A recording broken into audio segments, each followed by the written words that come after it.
Crap. Why did I do that? To do that first. Forgot how RuneScape 3 has virtually no music anymore. Yeah, I can't narrow the box. Neat. I can just do that with the box. There we go. There we go. Everything's set up. I have no idea what I'm even going to be doing, but I'm doing something.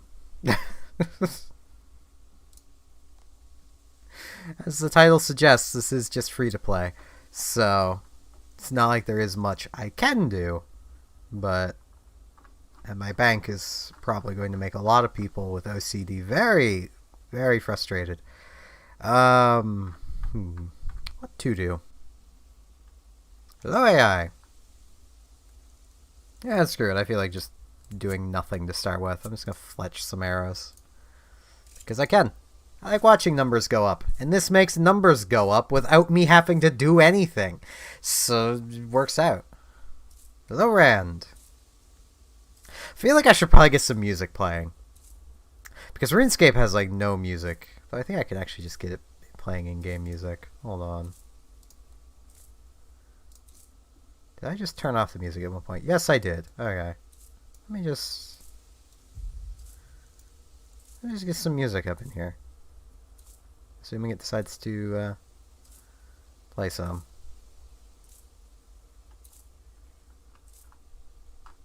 I don't think it will because there wasn't... I didn't enter the area.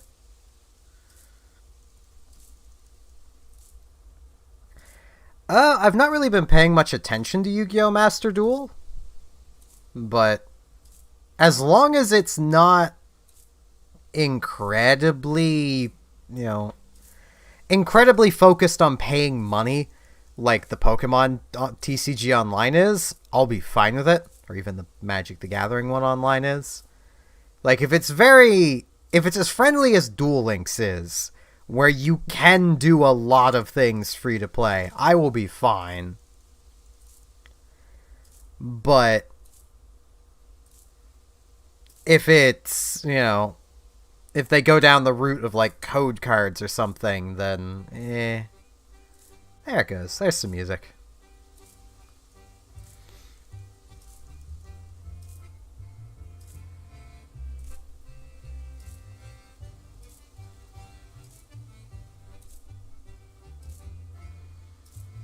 They would have a very hard time killing EDO Pro. Yu-Gi-Oh! Pro is already dead. It's EDO Pro now. But that's mostly just because EDO Pro, while the program itself technically breaks the law and they could go after it, it's kind of in a weird state where if they close it down, the source code is everywhere. Someone's just going to revive it in the exact state it was in. It's kind of like Nintendo when it came to Pokemon Uranium. They killed it, sure. No one could download it, but it didn't kill the game. Developers still worked on it. Nothing changed. It was just a bit harder to get your hands on. It's already hard to get your hands on EDO Pro, so...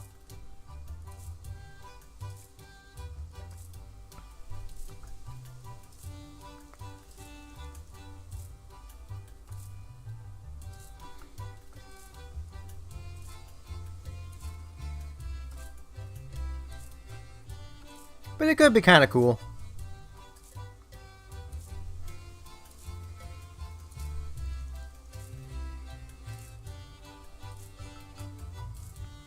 I honestly wish they would have just given more attention to Legacy of the Duelist, Link Evolution.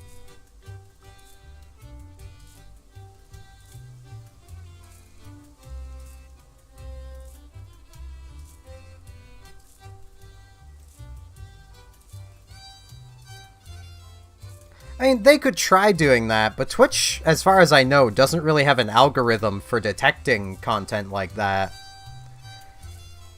If they did, it'd be really handy, because then Twitch could change the title of your game for you when you're doing multiple games in a stream, but it can't, so... Legacy of the Duelist was good. I've been playing it recently. It's the only major issue Legacy of the Duelist has is if you're looking for online battles, you're not going to find any. There's just no one playing it anymore. But like when Link Evolution came out, it had basically, at that moment, every card in the game. To the point where there's even some cards in Legacy of the Duelist that aren't in the TCG because it basically localized everything. You know, like Caterpillar. It's there. You don't want to know what Caterpillar looks like, but it's there. It's from OCG Volume 1 and never came to North America. Just change now. I'm sitting.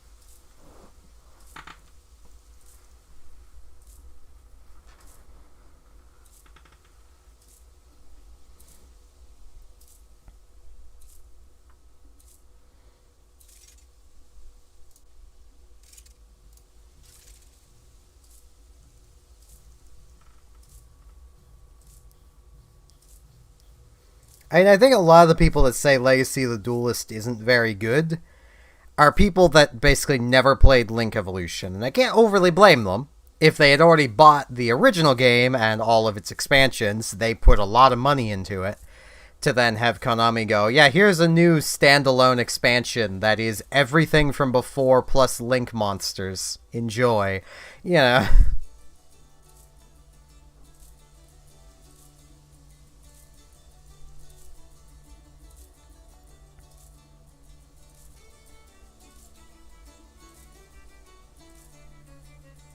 The game does crash from time to time, though. Even on PC, it crashes. No idea exactly why, it just kinda does. It just feels like it.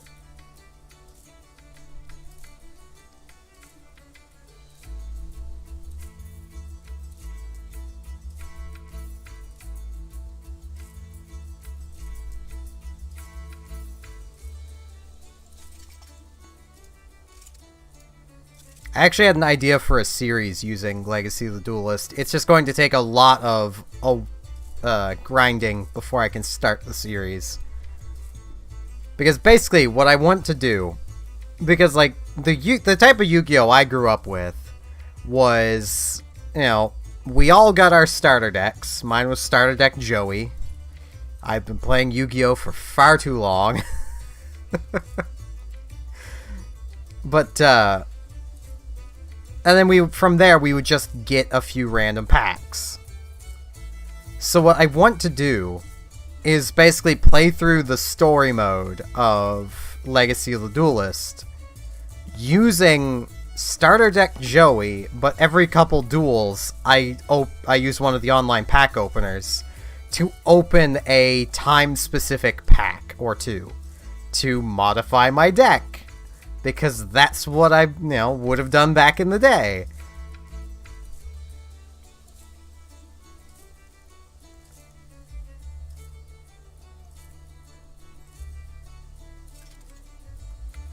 I was actually theory crafting that series and just doing a off-recording test playthrough.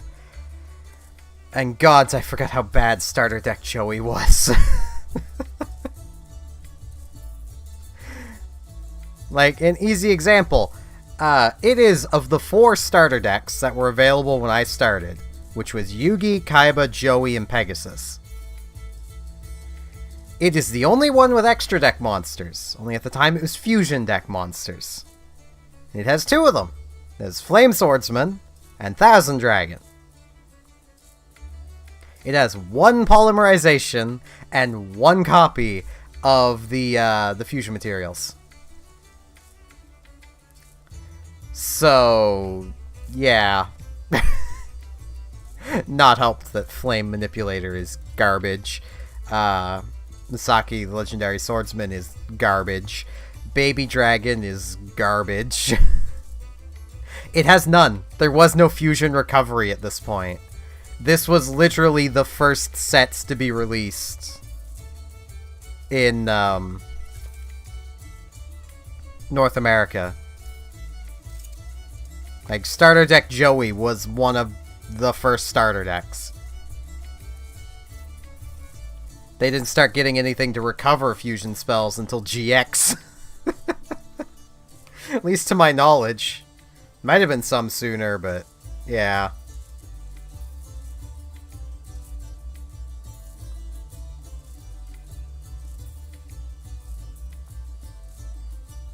It is... Starter Deck Joey was probably the weakest of the starter decks. Especially because your boss monster is Red Eyes Black Dragon. That's your boss monster. And the other decks, Pegasus, his boss monster is Relinquished. Kaiba's Blue Eyes. Yugi's Dark Magician. Even it's stronger than you.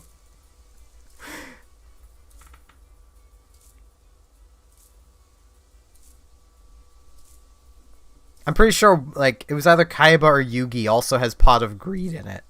So, like... Back then, that wasn't the biggest deal with the starter decks, because there's no special summoning going on. But, you know, it's still something. Joey has, like, reinforcements. Hold on, I have the list. I can easily pull up, because I have it saved. Because I play Legacy of the Duelist on the Switch. The beauty of RuneScape, I don't even really need to pay attention to it. I just need to set up new arrows every time I run out.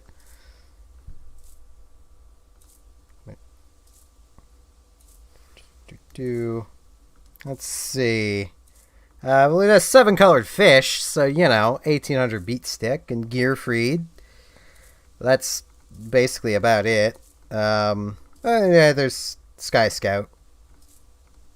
He's here, too. Change of Heart. Joey's deck does have that. Like starter deck Joey. Dark Hole. Good old Dien Keto, the Cure Master. I remember as a kid thinking that was such a good card. It's just, you just get 1,000 life points. Red Eyes Slash Dragon is very new.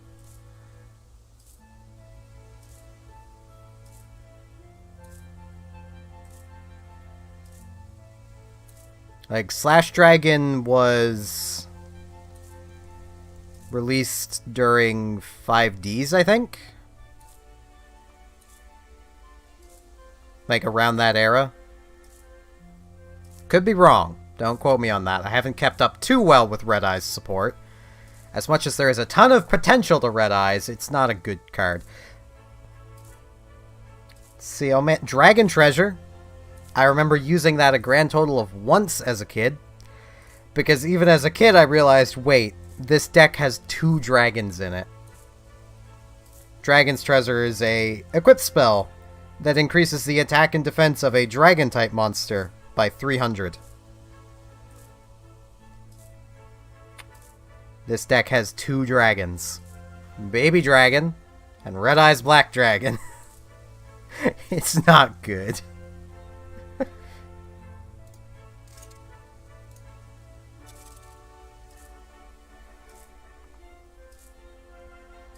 Let's see. I mean, Fissure, you know. Destroy the monster on the opponent's side of the field with the lowest attack.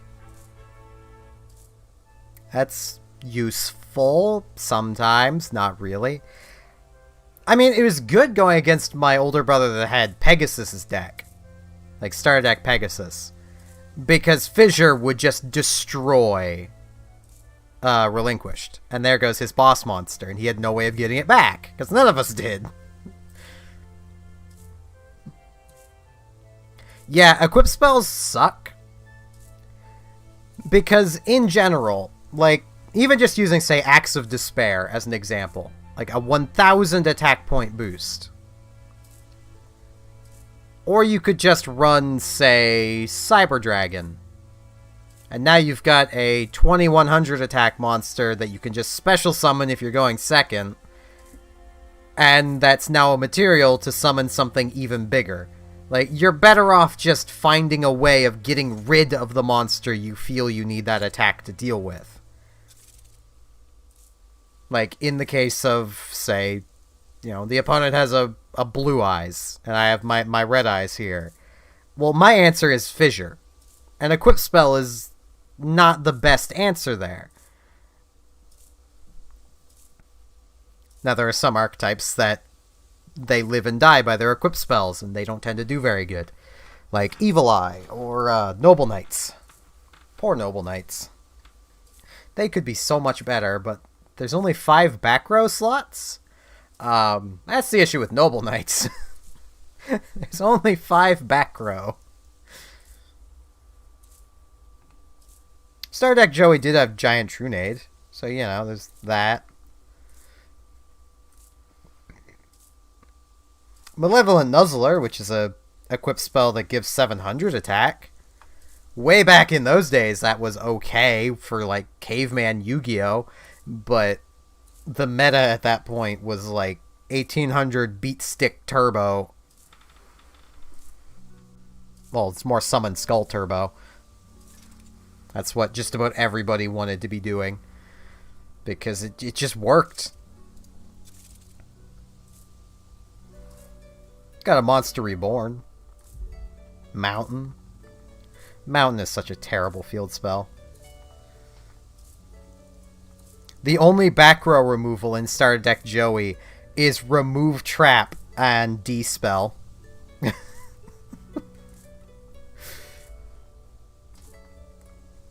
Do have Scapegoat. Goat control.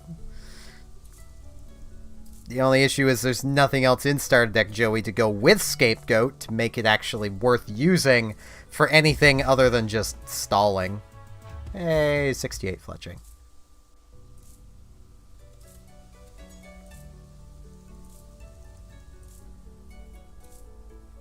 What I'm doing here in RuneScape here is just easy money generation for free-to-plays. Because Arrow Shaft plus Feather equals Headless Arrow. The Arrow Shaft is 21. The Feather is 16. Headless Arrow is 47. You literally make money by making the Headless Arrows because no one wants to do it.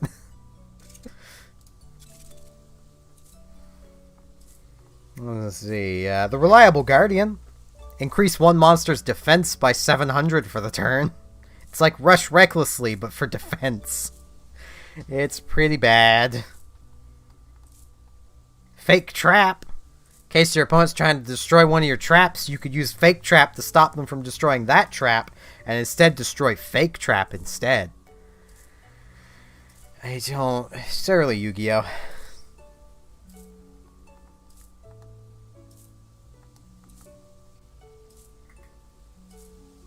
Reverse Trap. It basically just makes anything that boosts or lowers attack do the opposite. So, an easy example, once again, Acts of Despair normally would increase by 1,000. Reverse Trap makes it lower by 1,000 for the turn. 7 Tools of the Bandit. Pay 1,000 life points, negate a trap. Thinking back, like, way back in the day, I should have used 7 Tools of the Bandit more than I did. But, like, this is, like, Duel Monsters era Caveman Yu-Gi-Oh! Just playing against my relatives. And we all had higher than we should have appreciation for life points. Like, paying 1,000 was, like, it was absurd. Especially you're just negating a trap, like, none of us really had traps, so, what good could that have done? Except it could have been used to, say, negate the trap hole that everybody had. Or, all the various other disruption traps that we did have.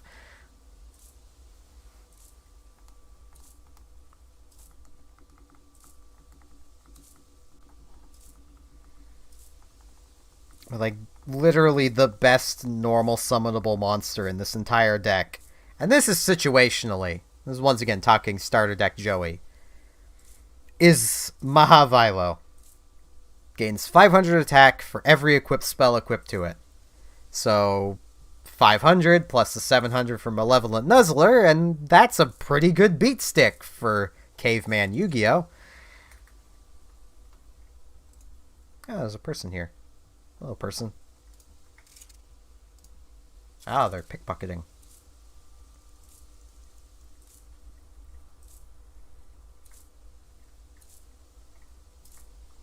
I would be doing that maybe if I was playing on a members world. I don't have membership currently. I can't afford it. I just don't feel like buying it right now. I have had membership. My skills are all very much in the camp of they're okay. I never really did much summoning, or construction, or farming. Everything else I've gotten up a decent amount. A lot of that mostly just comes from the fact I do a lot of dungeoneering. Can't even say a lot, I'm only 54 in it, but I like dungeoneering. I may actually do some of that. Gives me something to do that's actually active.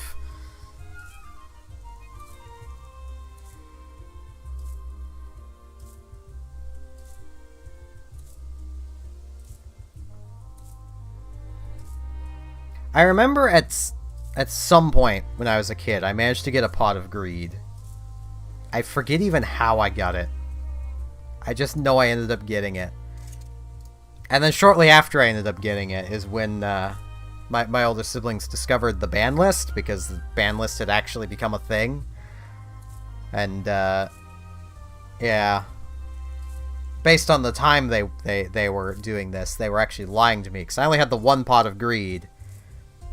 And it was at a point when pot of greed was limited, but they told me it was banned, and I couldn't use it. So I went with what they said. I took it out of my deck. That was like the only way my deck was even remotely competitive with theirs, but you know.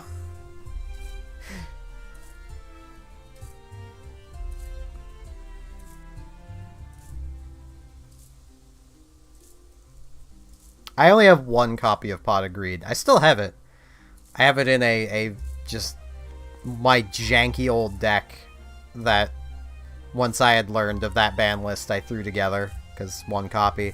It has a lot of gambling cards in it, because why not? I couldn't win anyway, I may as well have fun losing. And I did actually win a couple times with that deck. Because gambling effects, they can be fun like that. A lot of Arcana Force.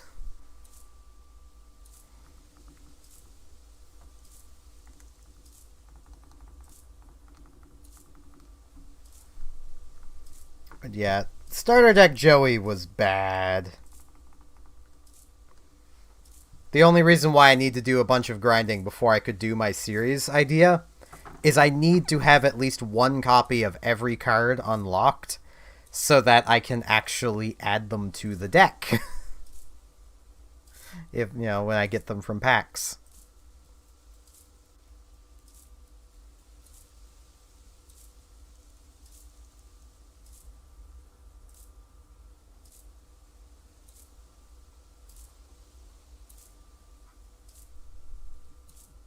Yeah, after this set of Fletching Stone, I'll go do some dungeoneering. Because I can. The only annoying thing is with my UI set up the way it is, which I like the look of this better, is if I say press 1 to try to activate my skill over here, it doesn't work. It just puts a 1 in the chat. And there's nothing I can do about that without changing the UI around, which I don't want to do. Oh yeah, I need to put all my equipment in here anyway. And then dig out... Where is that ring? I didn't put it down here. No, I didn't. Of course I didn't.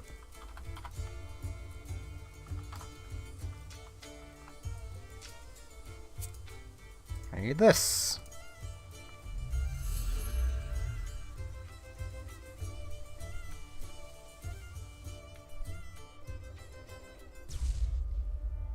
Could have just run to here, but it takes so much longer. I'll put that on. Actually, I need to open the party interface. Form party. There we go.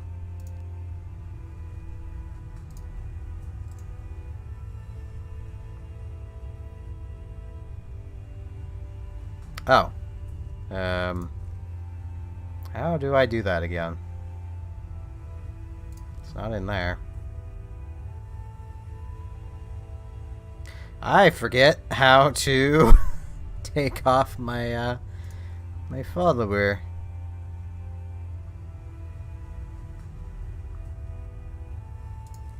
Here we go. Poor little guy. I will bring you back, Golden Chinchompa.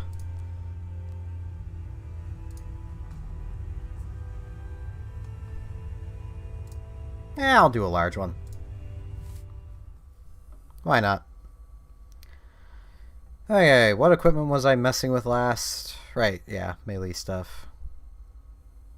I really need to get better. Melee stuff. Okay. This is basically randomly generated dungeon. With random requirements, though you'll never be actually walled out of being able to complete it. Which is kind of nice.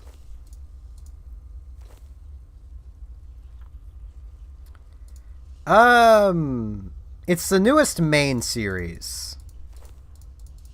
There's a series for Rush Duels that's newer. But it is the newest main series. Yeah, let's just make some air runes. Never know, I might actually want to use some magic. I probably won't, but, you know, I might. None of this food is useful. Well, that is, I guess.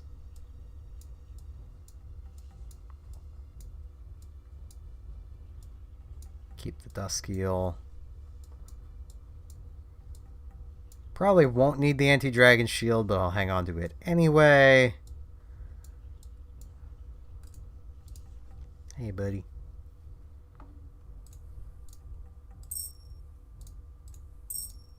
Give me a bit of money.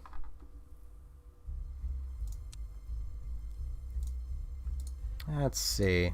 I can go either way, so let's go right. Alright, just a mage. It's only level 1. It's kind of insulting, game.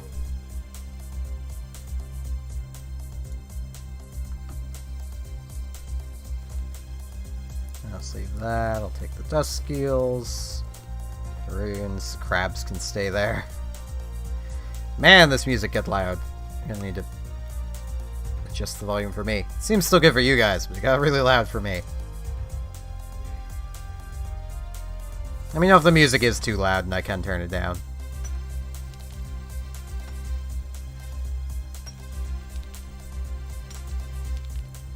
Yeah, only 3 pieces. This is tier 5, so yeah. Probably have actually done something with that, but didn't really get much.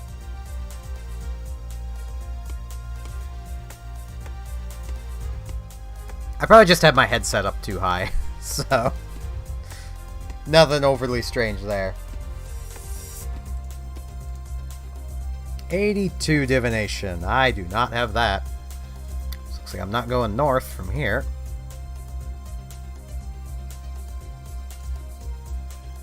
I mean, I have 48, but I can only use up to level 5, so. And strength of 44, I can get through that.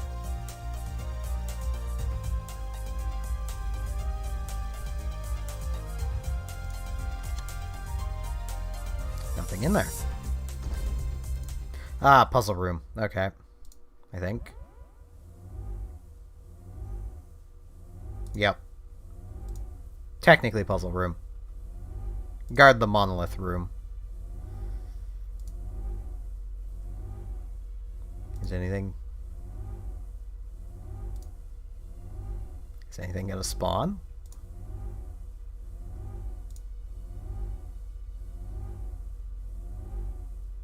Game?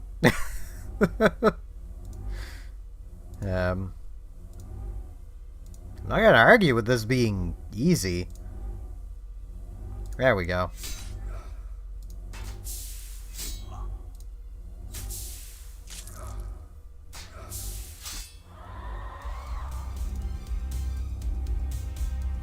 One enemy.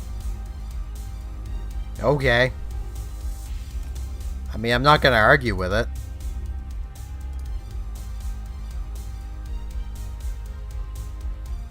Nothing again. That doesn't even look like a puzzle room. That's just empty room. Okay.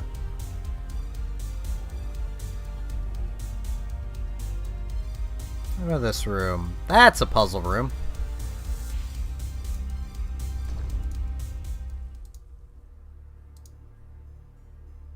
No, stop it. Don't you... It's gonna get into the corner.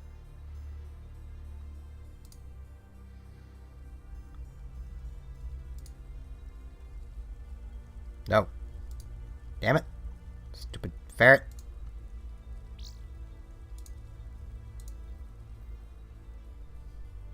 Goddamn ferrets. This is my least favorite of the puzzles, because, like... Get to where you belong, little ferret. Yes. Let's go down one more. Yes. Okay. That ferret's where it belongs. Pick up this key while I'm here. Now to get the other ferret where it belongs.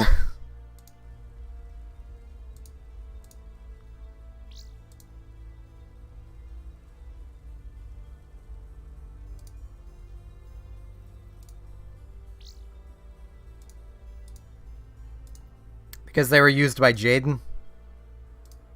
And technically, I think Black Wings actually has more support. Well, I know, I suppose heroes have all the various types of hero. There we go.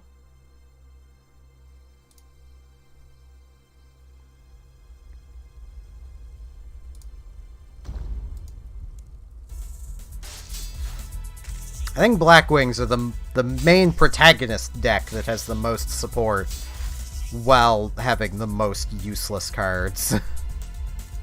Like, they also have some really good cards, but... yeah, I may as well take the Dusk Eels.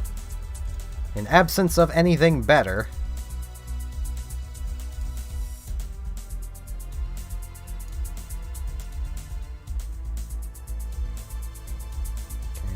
there. Can I get through the store?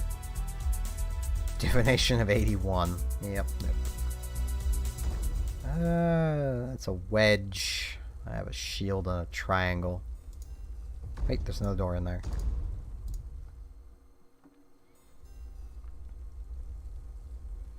Though I suppose at the same time, heroes also have some amazing support, like Dark Law. Dark Law.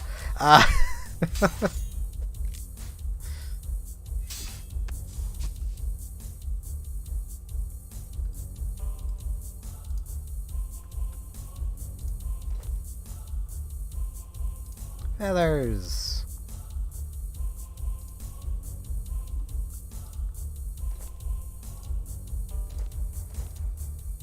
We don't need more Dusk Eels.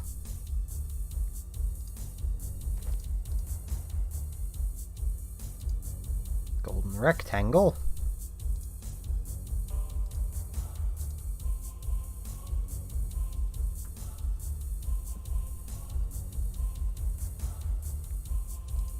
Yeah, I think so.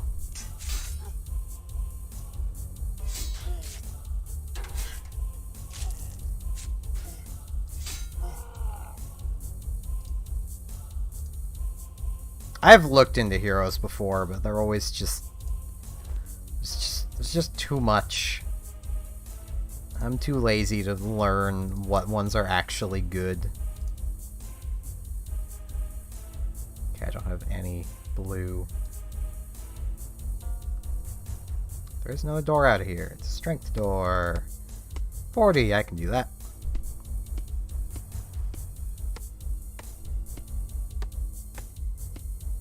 Malicious, he's also good. I forget what type of hero he is. I mean, Malicious is so good he basically needs to be kept semi-limited. If you limit him, he's useless. At 3, he's too good. Semi-limited, though, he's just good enough.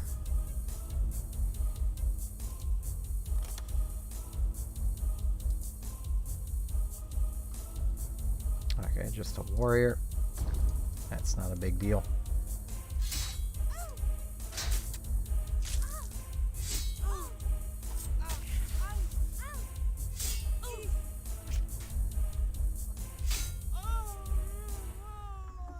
I don't think it's the evil hero one.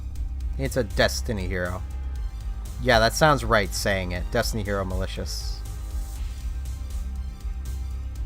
Think, anyway. Now I'm questioning myself. Hold on.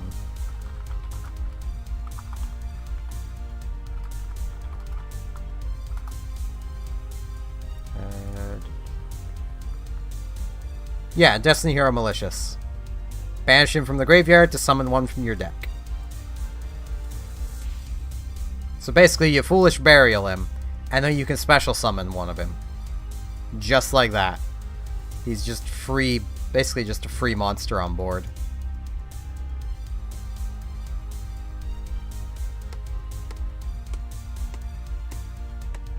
I should head back to the center. Start crafting with some of this stuff.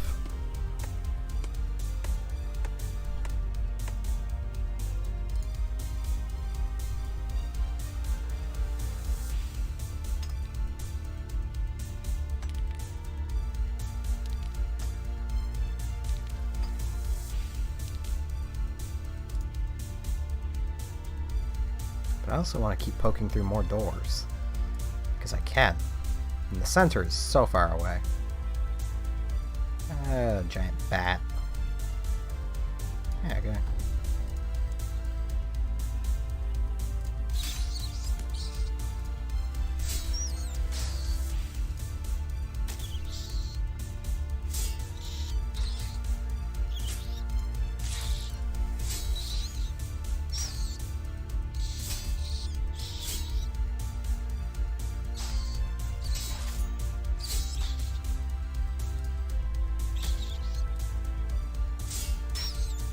Resisting my ability, my kick.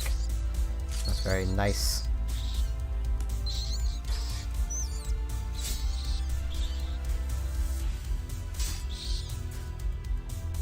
Yeah, I can just finish it with basic attacks. There we go. Anything. Some coins.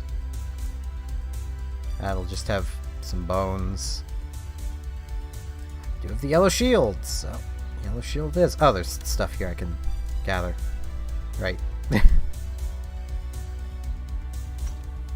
I don't really need to gather any of it, which is probably why I keep forgetting about it.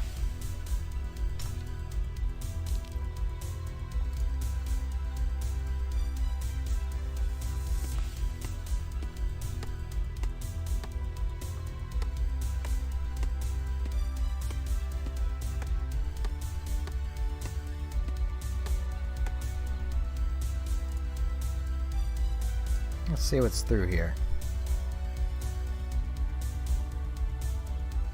A whole lot of nothing, really. Okay.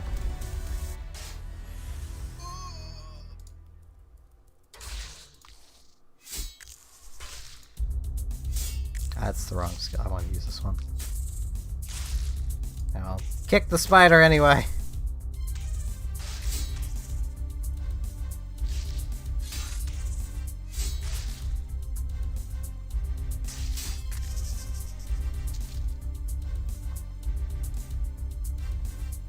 Yeah, I was never really a big one for using, yeah, I will take this stuff. Free crafting experience. Yeah, I was never really one for using, main character archetypes.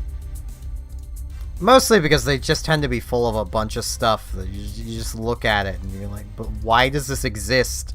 And the general answer is because anime. So yeah, I'll have to come back for here because I am full up on stuff.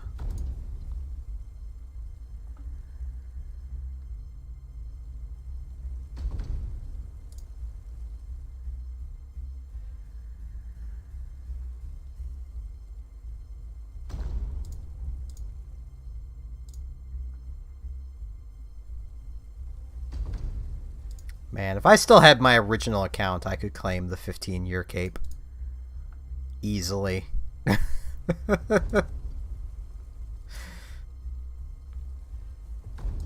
But I do not still have my original account.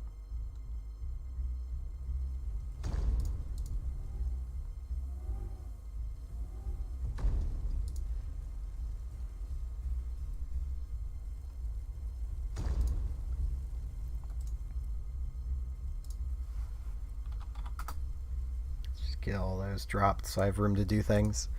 Yeah, I'll start by spinning the fabric I've got.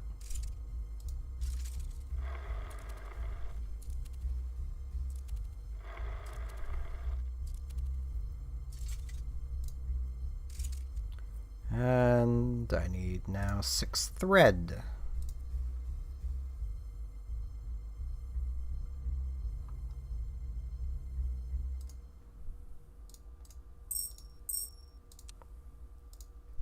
I don't think no, I can still make this stuff. Right.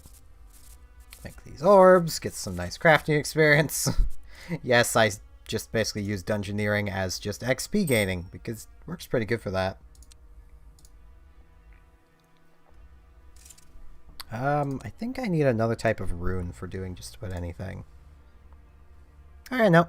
No, I just need the airs and such. Okay. So, just in case I need it, I don't want to make fire because these are bound, so they won't stack with them. So I'll just make some waters.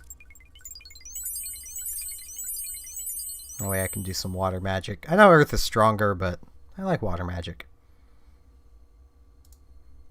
Don't like water, likes water magic.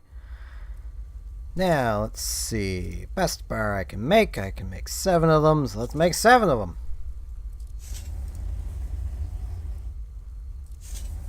Like, everything I've got on, except for the boots and helmet, is better, but, you know.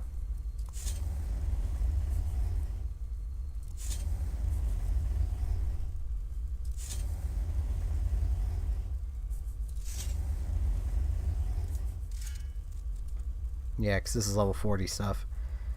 So, let's see. I need a pair of gloves.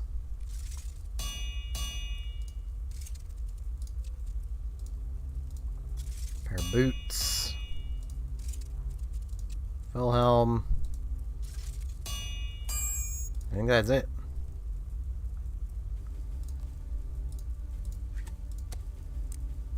So now, do arrowheads. Because fletching experience.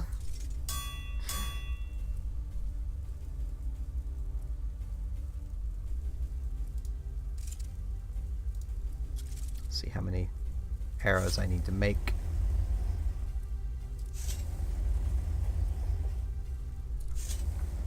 But yeah, I think heroes have so much support because 1, they were used by Jaden.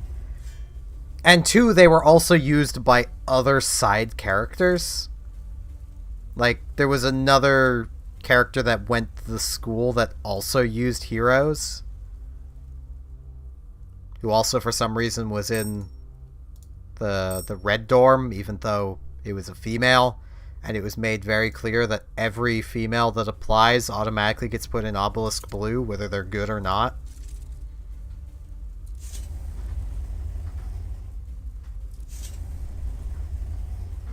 At least I'm pretty sure she used heroes. I don't know. It's been a long time since I watched GX.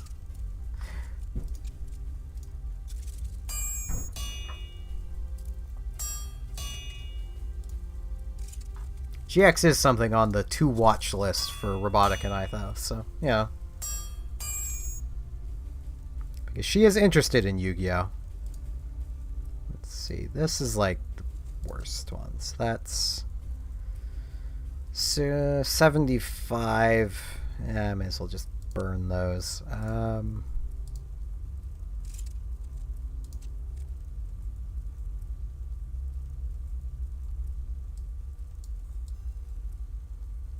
So, 2. There we go. I'll have extra arrow shafts, but it's fine.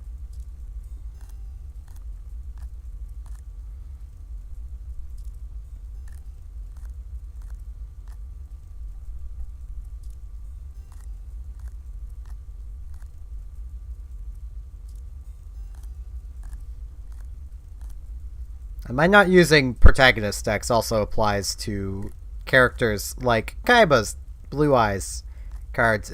There's too many of them. Like, it's... There's enough there to make a fairly solid Blue Eyes deck, but... And it's more obvious of what ones are actually good and what ones aren't. But... Did I make way too many sticks? Did I math wrong? I probably mathed really wrong.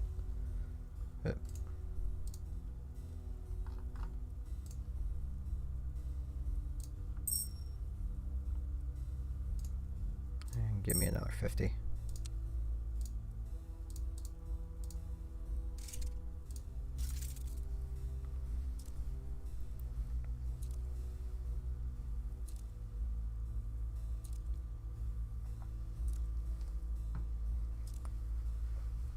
Yeah, I mathed really wrong.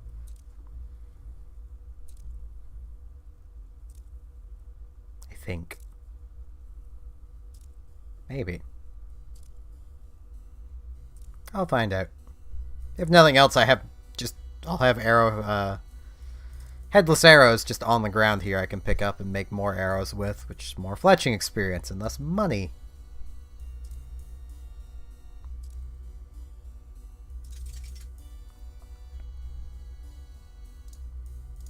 I've messed with Red Eyes. And then they get a fusion monster that everyone wants banned. Not realizing that the issue with Dragoon is Verte Anaconda, not Red Eyes Fusion. Dragoon would be perfectly fine if you had to summon it with Red Eyes Fusion, or just Polymerization. Yeah, I did that way wrong. Because for anyone that may not know, Red Eyes Fusion says you cannot summon any other monsters the turn you use that effect. Though you can set, meaning there is one meta-relevant deck, and even saying it's meta-relevant is a little misleading, that can use it. That being Subterrors. And I mean, I will admit, Subterrors don't really need the extra help, but it's not going to stop people from using it anyway, because they can.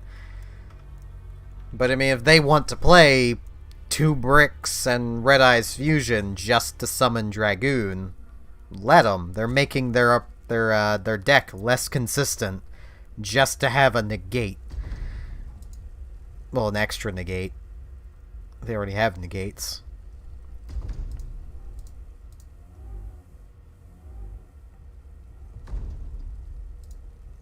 And yeah, I'm heading all the way back down to that other spot just so I can clear out the doors way down there.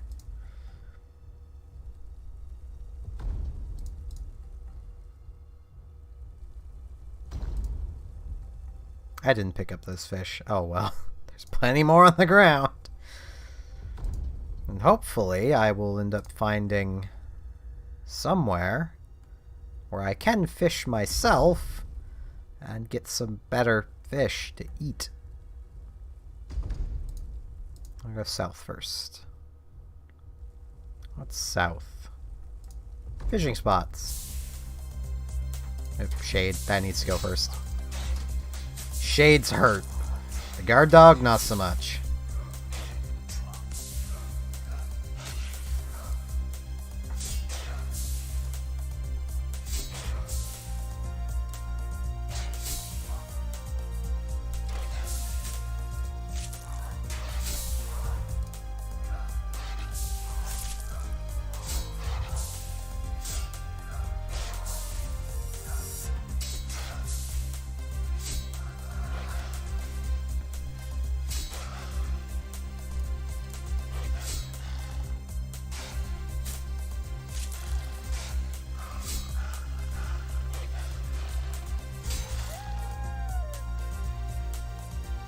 Okay, there is some actually decent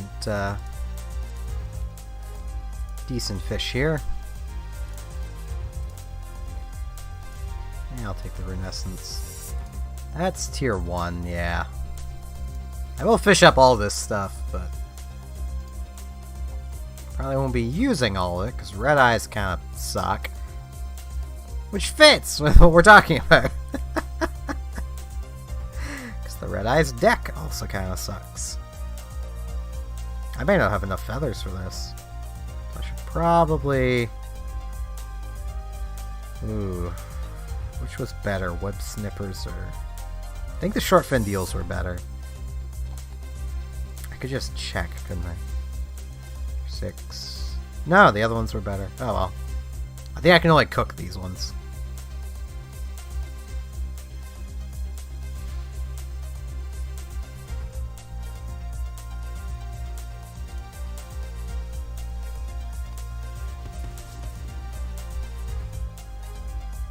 I have a lot of daily challenges that I've not done, I guess.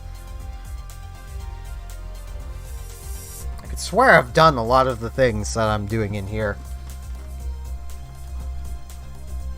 Out of here. Yeah, I'm changing. I'm sitting a lot. This chair isn't the most comfortable.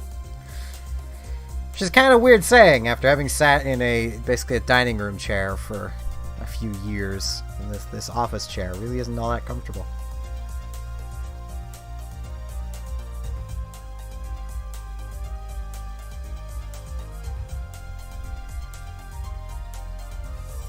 I had just enough feathers. Okay. I'm gonna wait to cook, 'cause I don't really need the food at the moment. What's in there? A whole lot of nothing, really. There's something. Oh, Forgotten Mage. Okay. Forgotten Mages don't really hurt too much. They just kind of debuff you.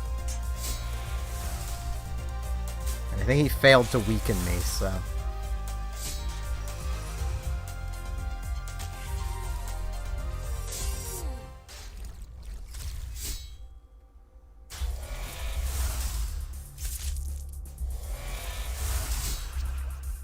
He didn't feel that. He didn't fail that time. Sadness.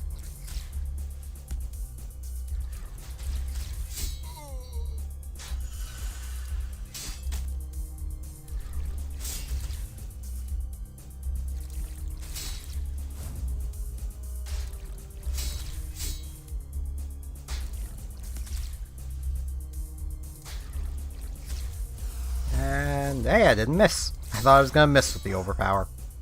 That happens a lot.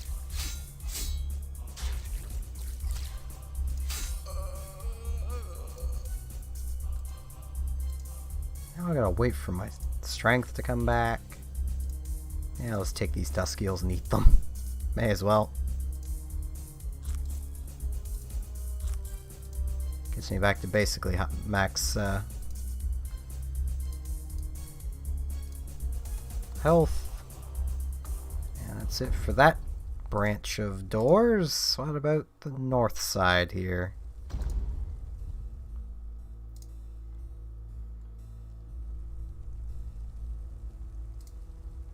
Another one of these. Let's see if more monsters will spawn with this one. Oh, yep. There we go. That shade's weaker. Clear it first.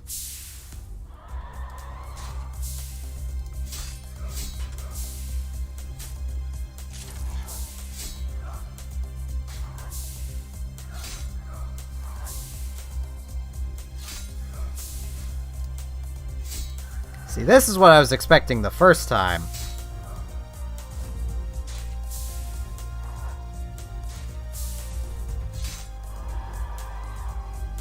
It's, you know, things to actually be spawning. Okay, that DOT will kill it.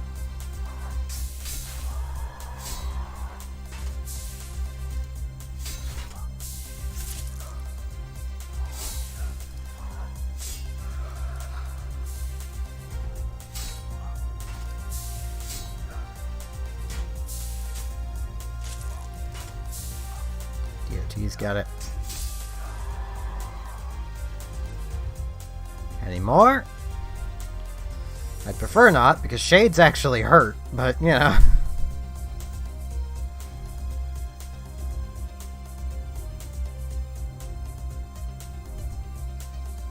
Yeah, that seems like it was it. Well, nothing The right side can't really go anywhere. Oh, no. That wasn't it. Another one showed up.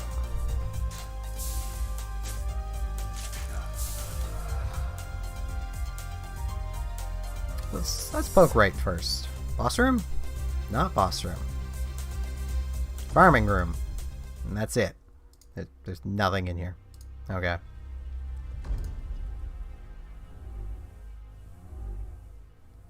There's a potential whole line of rooms over here to the left, so. And more shades. At least there's level 2. They can still hurt, but at least they're only level 2.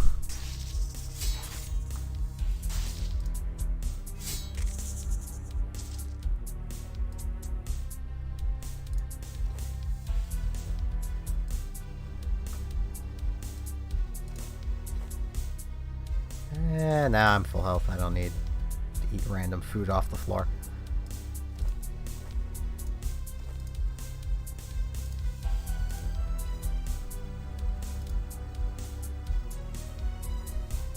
Let's see. Brute. Okay. Not a big deal.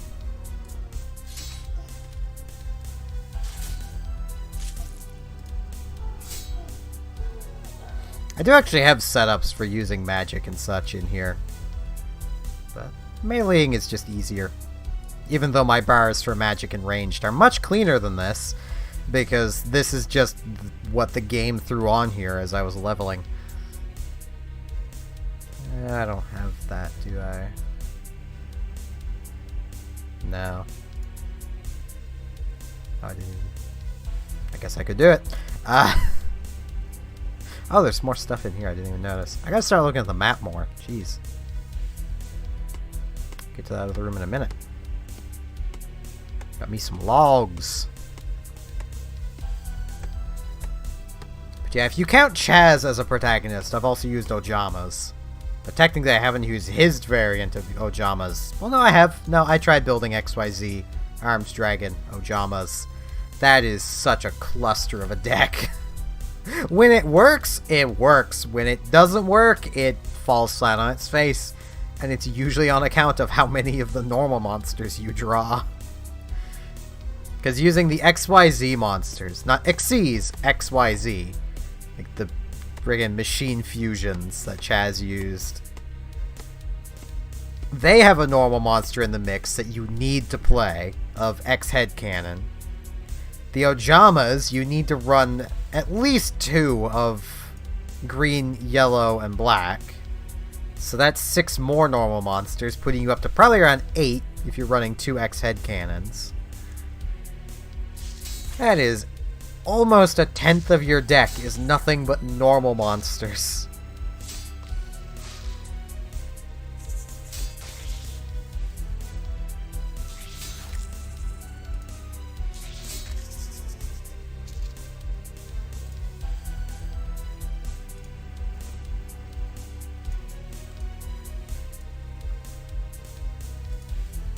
What's through here?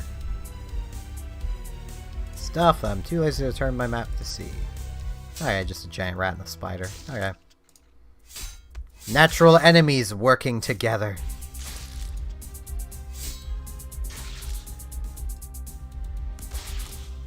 I really need to clean up my melee bar.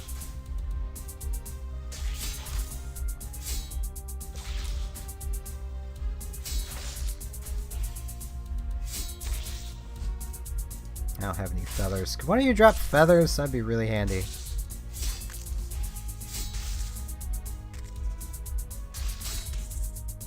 Ojamas are just the fusions. And 1 Link monster. They have a Link monster. Ojama Emperor.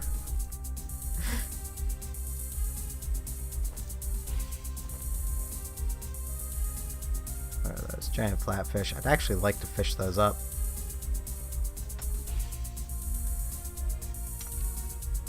I do have the silver wedge.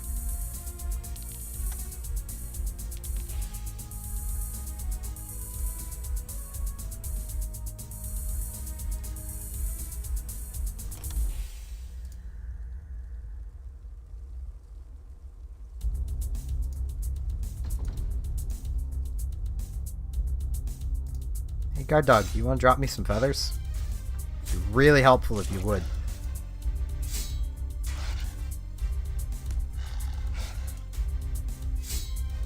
It's higher level than me, so this is going to be a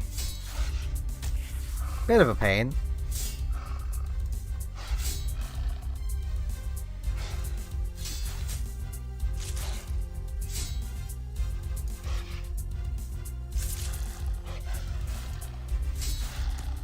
So it basically just falls into the camp of I'm probably just going to do 0 damage a lot.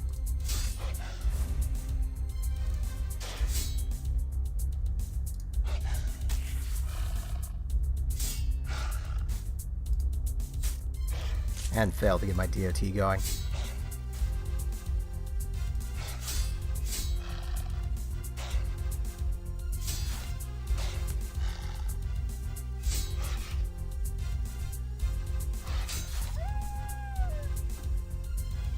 Feathers?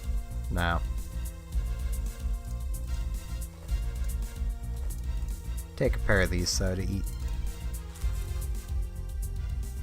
Gold Crescent.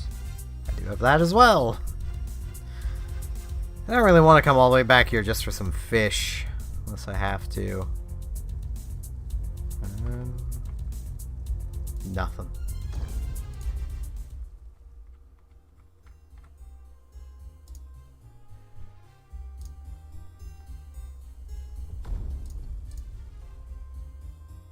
Well, I can do some rune crafting while I'm here. Probably get some fire. No, I've got some nature. I'll just make natures. More XP. It's not much, because rune crafting in here gives nothing. But it's XP. Yeah, I don't think I'll come all the way back down here just for the flatfish. I doubt I'll even need the food I've got, so... It'll really all depend on what the boss is, though. And where the boss is. Well, the where doesn't really matter. It's just the where for me finding it is going to be annoying.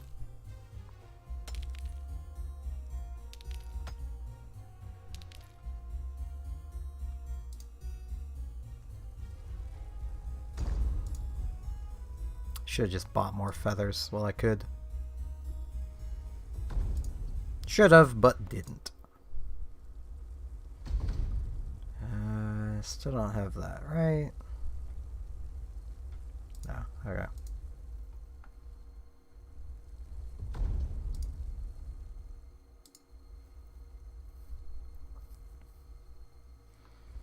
Like, Puro Jamas can be hilarious as a deck. But the just cluster that Chaz had is just why. Well, I know why. It's because he's the Chaz, but I will question the Chaz until the day I die.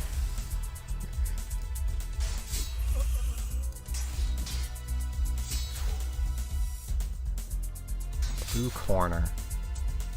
It was blue rectangle I needed. Pretty sure. I don't want the Navite ore.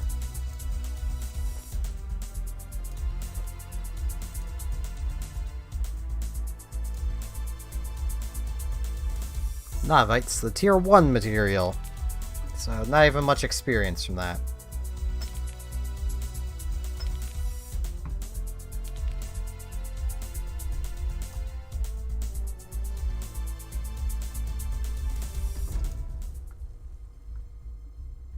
Yeah, that's the blue corner here, so. Where does this go? Oh, no, a puzzle room. With an enemy.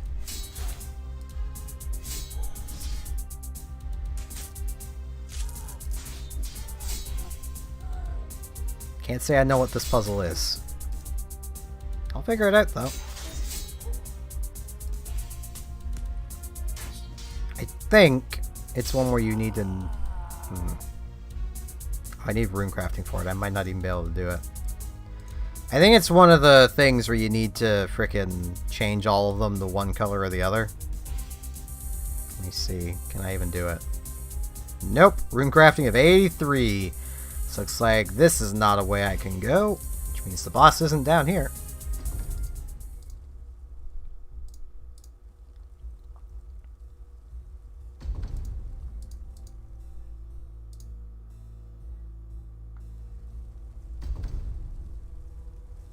Yellow wedge. Don't have that. Can't get through there. Purple diamond. I do have that.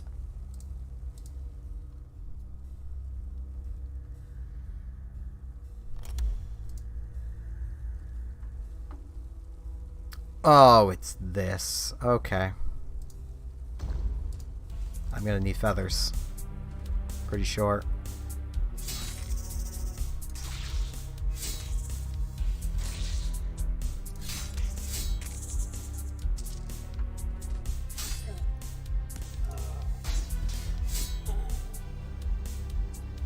You two want to drop me some feathers?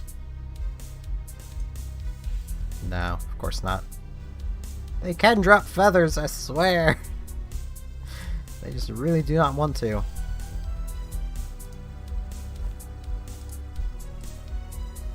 See, I'm pretty sure.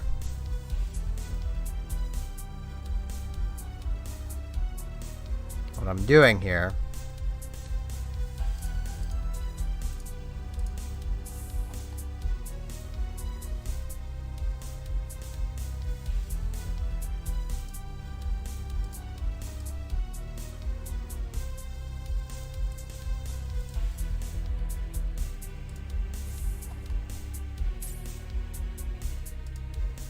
Okay, so that one does not have the key. Keep an eye on that one.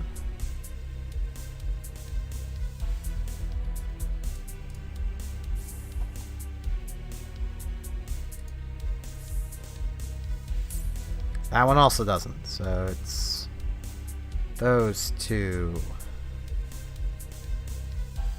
I looked at the chat and I lost track of them.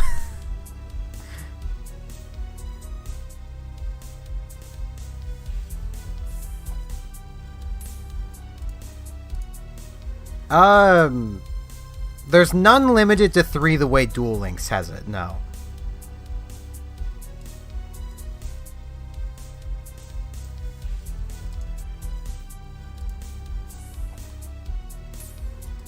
Okay, it's that one, I think.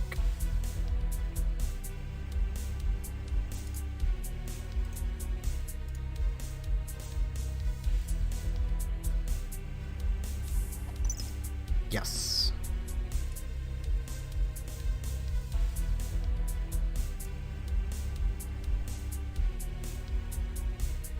It would be kind of neat if they did have that sort of system. Where they could have multiple cards limited to 3 and you can only have 3 copies of any of those cards. Like Duel Links has, but they don't.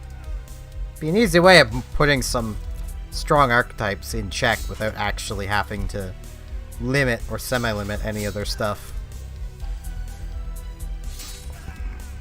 Though semi-limiting stuff also is just a good idea for things, even though a lot of the community hates semi-limiting cards, and I don't know why. All it does is hurt the consistency. Yet that's the point. Like, can I exercise this spirit? No. No, I cannot. Okay, well this is a dead end now.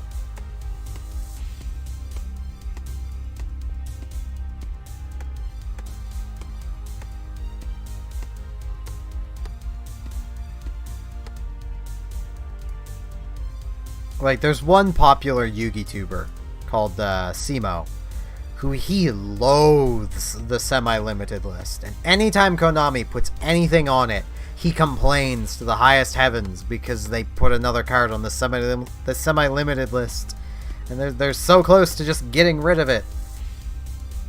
It has some good uses, like.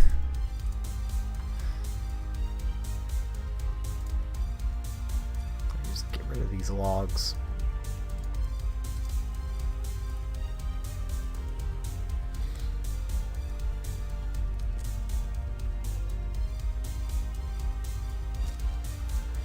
Like, there are many cards that, while they're at 3 copies, people will play them. At 2 copies, people may not play them anymore.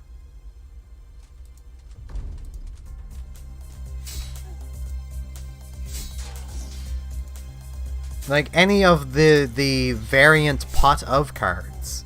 People might still play those at 2, but it's more of an active choice than an auto-include, like they kind of already are. Like, let's face it, if your deck doesn't really use the extra deck, you may as well play 3 Pot of Extravagance. There's no reason not to. It's just a draw 2 at that point.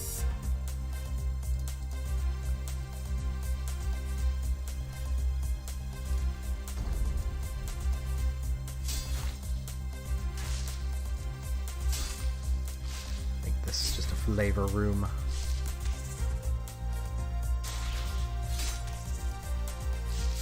I can't interact with any of that stuff, so.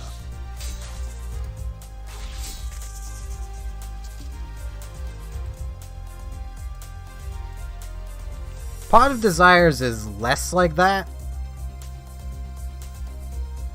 And honestly, with Pot of Extravagance, people might still play it at 2 because you've only got 2 good uses of the card anyway, but it does make it far less likely you'll actually see it.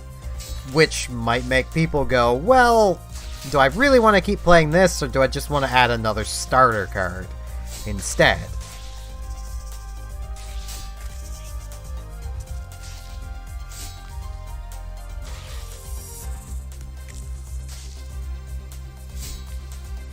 Though the funniest thing I've ever seen is someone suggesting playing Pot of Extravagance in Monarchs. Monarchs don't have an extra deck. It's not that they don't use it, they don't have one. Because if they have one, a lot of their card effects don't work.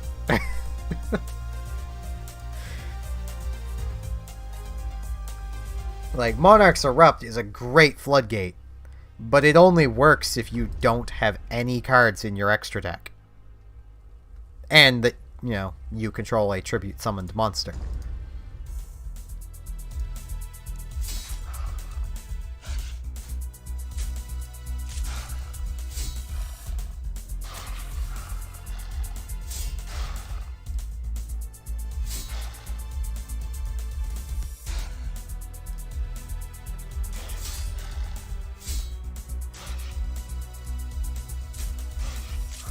Like, that is a very important part of the whole thing.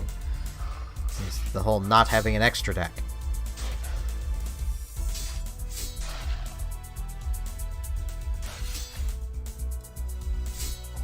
Now, there is a Monarch that its effect only works if you have an extra deck, that being Mega Zaborg. But just don't play Mega Zaborg. Problem solved.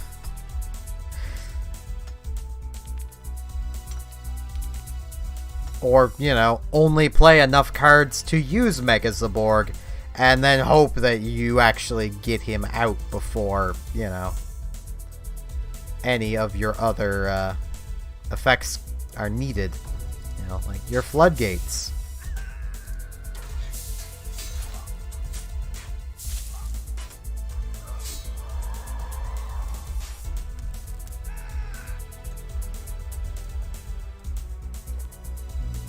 More coins. More coins. Gold rectangle. I do have that. Let's see what's behind door number like 20 at this point. Just another kill 'em room. Okay. Couple brutes, not a big deal. They're standing in one another. They've learned how to stack.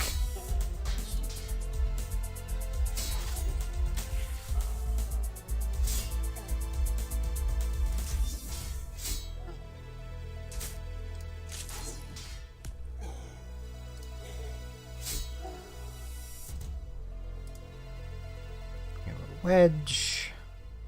Just more giant flatfish. Not really worth coming back all the way here for.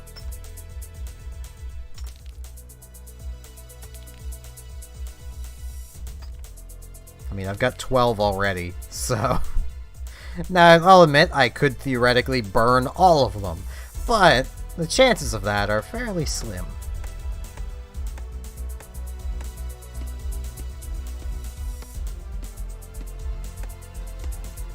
Do I know if I can cook those? No, I can. Okay.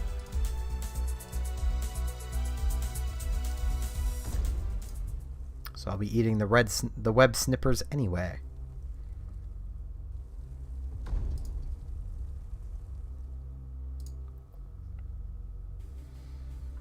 I really need to get working on my cooking levels. They've kind of fallen behind.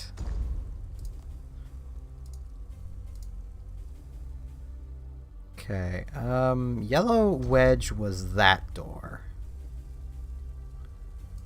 I'll head back to the center first.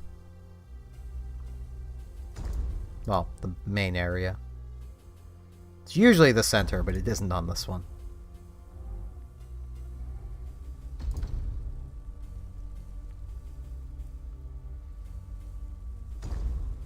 Okay.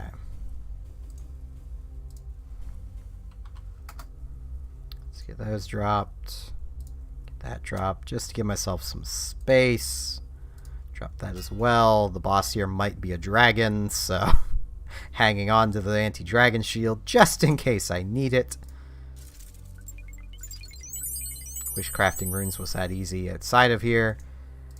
I don't need the mind runes. Take the fires.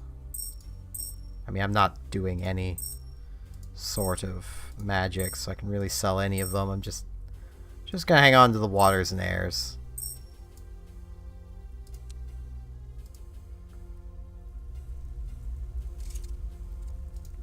More fractite.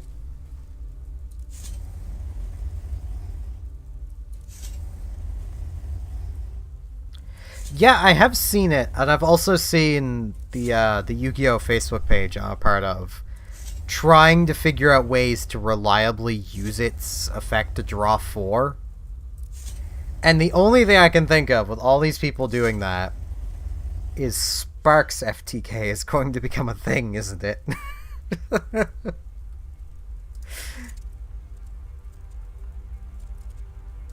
Based on the wording of the card, you need to be below 10 life points. So there's a Utopia card that can get you to 10, but not below 10. So you would need to, like, get to 10, and then Solemn Judgment something. I think it's Solemn Judgment. The one that pays half your life points. Or just do some effect to pay half your life points.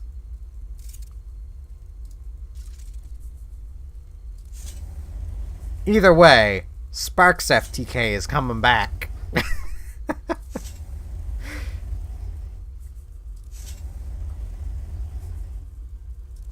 I could legitimately see that actually being a thing.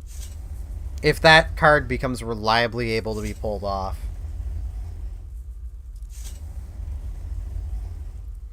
Because then you'd have a bunch of people knocking themselves down to 5 life points.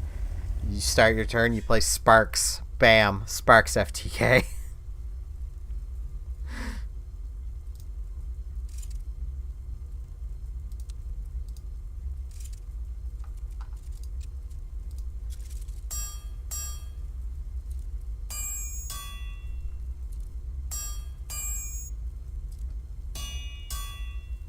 Though it'll really depend on how the rulings come out if you need to be below 10.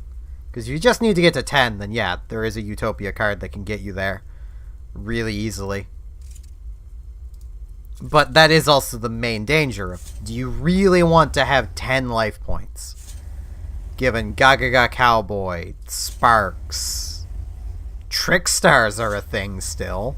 Like, do you really want to be at 10 life points?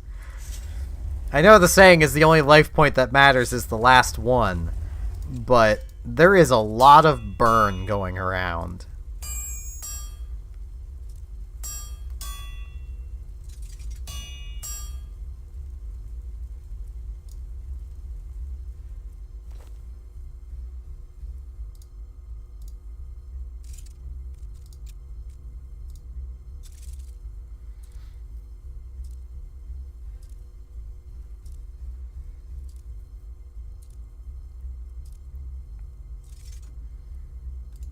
Like, I can still easily see people doing it, but...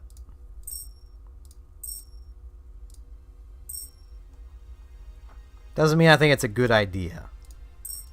It does look like a fun card, though.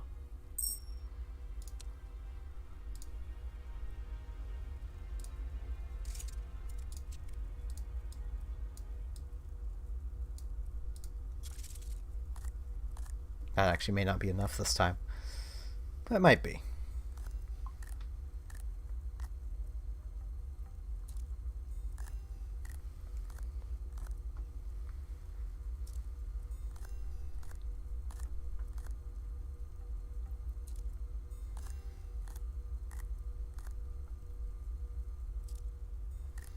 I'm still just in the corner waiting for, like, some decent level 8 monster support.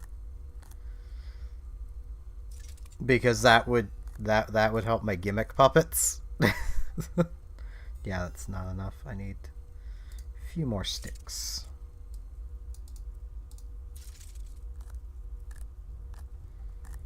Like, I get gimmick puppets are bad, and I just shouldn't use them, but I like them.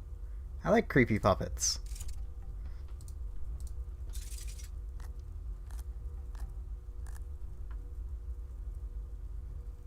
I don't even know what cards they have there.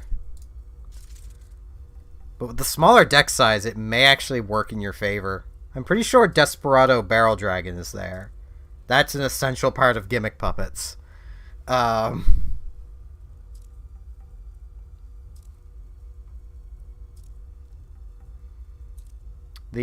main deck level 8 in the coffin, I forget her name.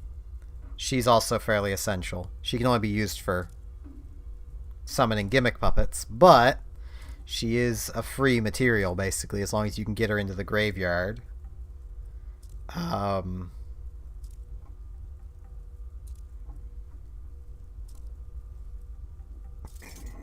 entire deck is makes Desperado easy to summon, and he's just basically a free level 8.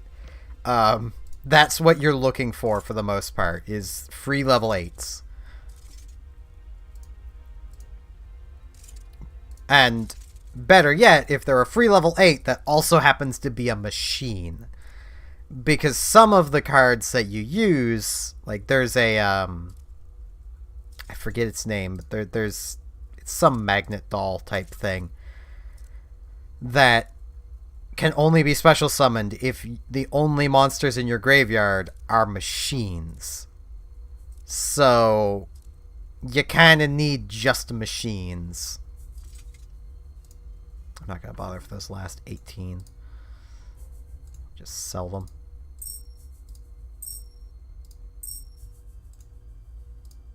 Think it's Magnet Doll. Might be remembering wrong. If I could swear it's a non... Hold on.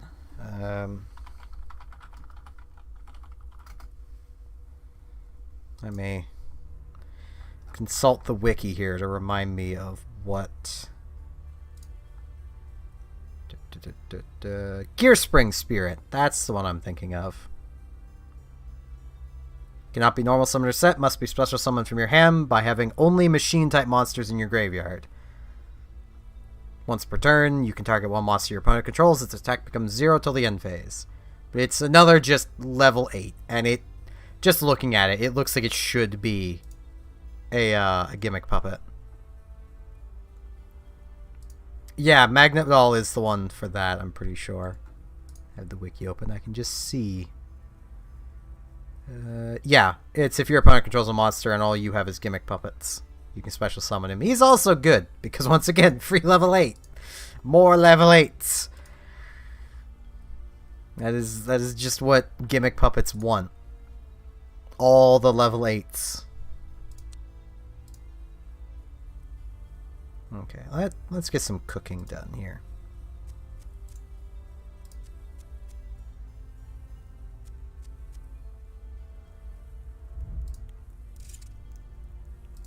Start with these red eyes so I can just drop them.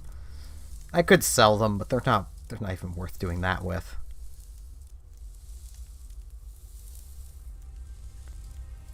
I don't remember ever running it.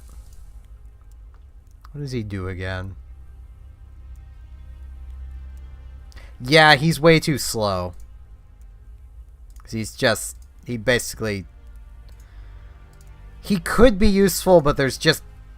Basically almost every other monster already mentioned is a better free level 8. So you're just kind of better using any of those other monsters. Especially in Duel Links, where your deck is smaller, so you can avoid using the level 4s that don't do a whole lot for you.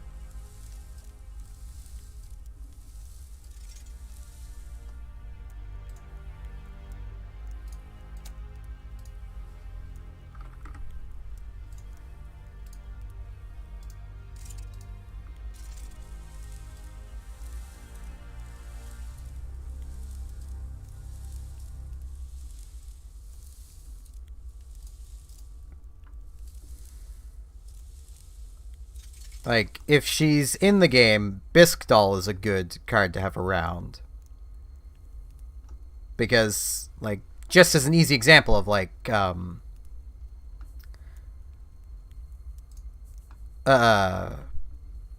she's a level 8 that special summons herself by the same condition that Egghead becomes a level 8.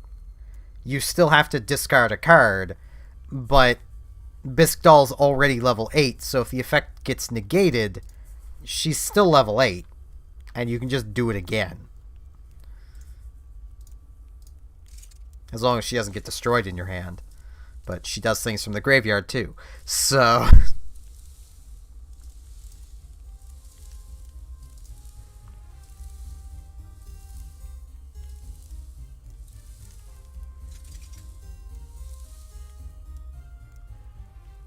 But yeah, I'd say... I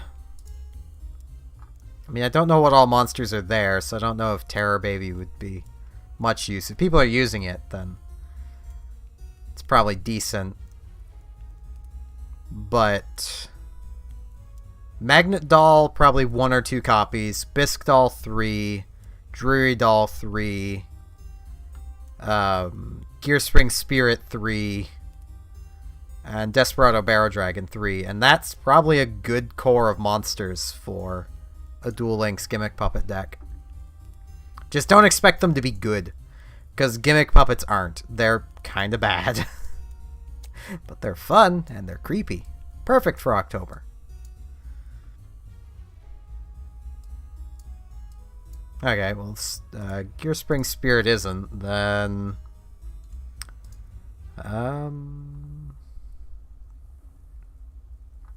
If Machina Fortress is in the game, Machina Fortress would also work. He's a fairly decent replacement. Just being basically a free level 8. Summon it by discarding level 8 worth of monsters.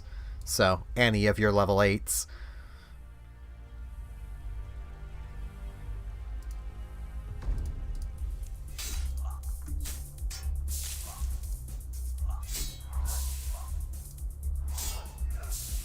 I used Punish early. Whoops.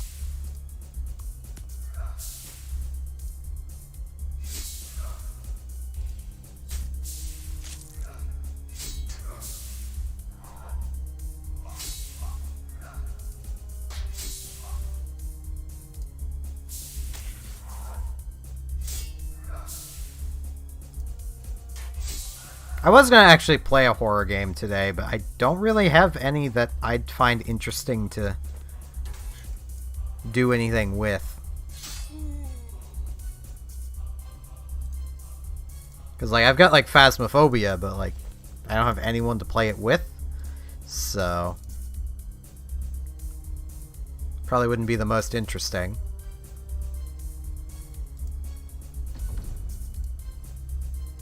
I haven't, but I also don't own it, so... it's a major thing. I need to actually own the game. Because there's a lot of horror games that, like, would be kind of neat to play, but I don't own them, so... though I'm probably the worst person for playing horror games. Because a lot of them just don't spook me. I am very hard to spook.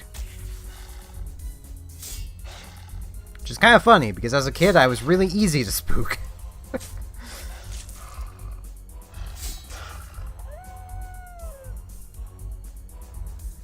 Like, I remember getting completely freaked out over, up here in Canada, the cartoon channel is YTV. There was a day that it just basically went out, and all there was on the screen was the YTV logo, and just that constant beep, and that's all it was.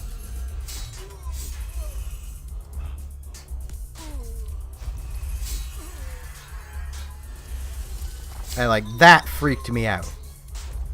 But horror games these days, nah.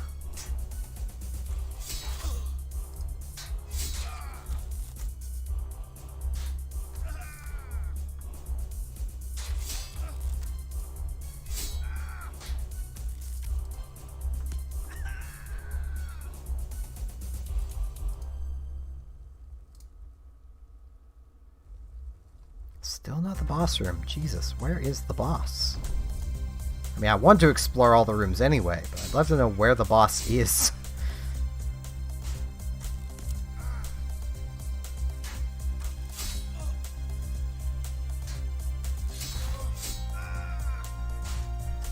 I honestly don't know. I just kind of stopped being spooked by horror games. I don't know exactly why.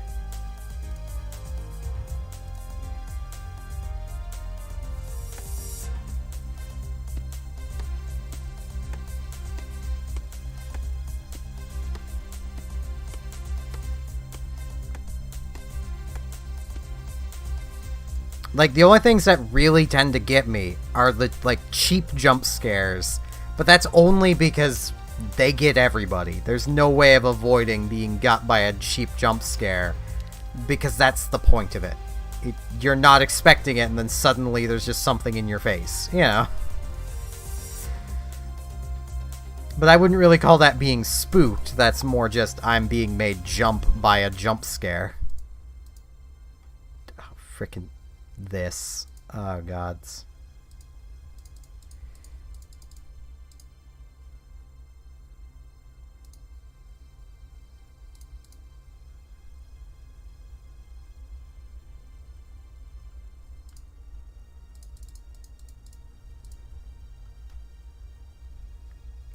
I don't know how to do this one.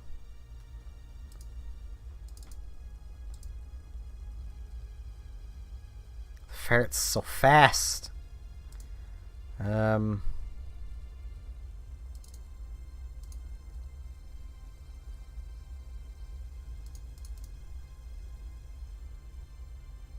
So close.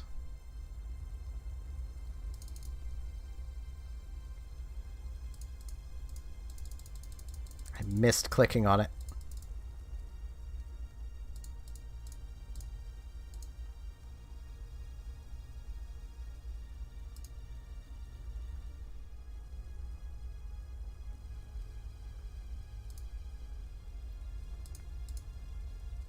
It's the point where I really hope the boss isn't on the other side of this, because I don't think I can catch the ferret.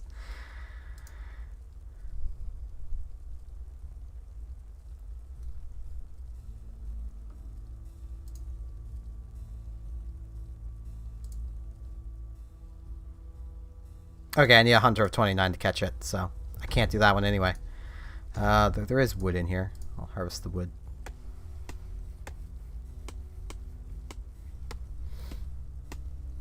Thing is, even audio doesn't tend to get me.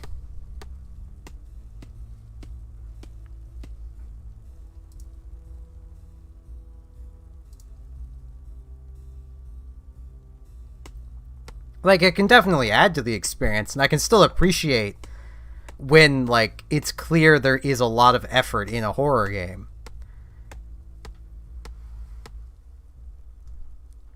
Like, gold standard for horror games, at least of recent horror games, is like FNAF. Those are some pretty good horror games. that I ended up laughing at, but that's mostly because I'd watched the How to Make FNAF Not Scary video beforehand, just because it was in my recommendeds, and I thought it would be kind of funny to watch. And frickin' the very first one, Chica in the cam, just pizza. Frickin' Chica did that, and I started laughing my ass off, and I ended up dying because of that. I was too busy laughing.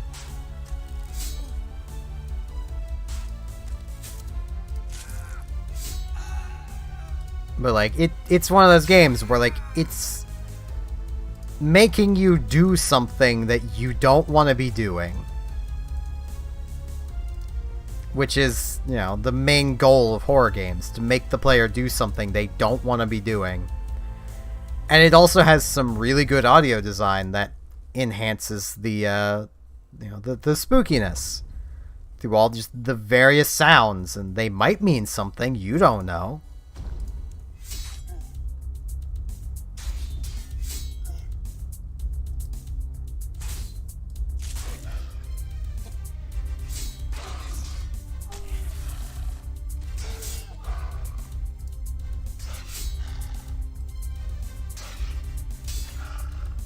It's definitely not the best horror game, but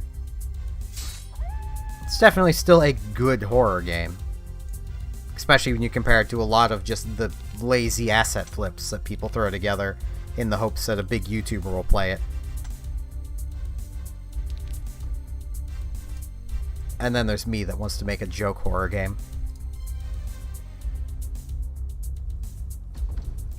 I want to make a horror game where the horror monster is dummy thick, and all you hear for it coming after you is just the clapping of its cheeks. I want to make that because it would be funny. That's literally the only reason I want to.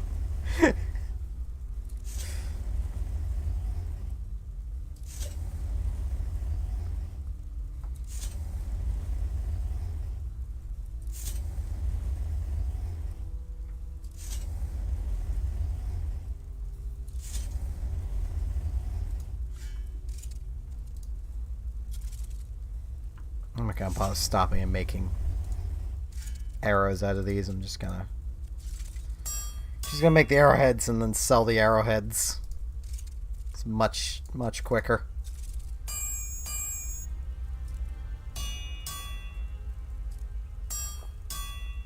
I'm actually gonna need to grab my water because I'm out of coffee now. RuneScape has such a fast logout timer, I literally cannot go and make coffee. I will get logged out.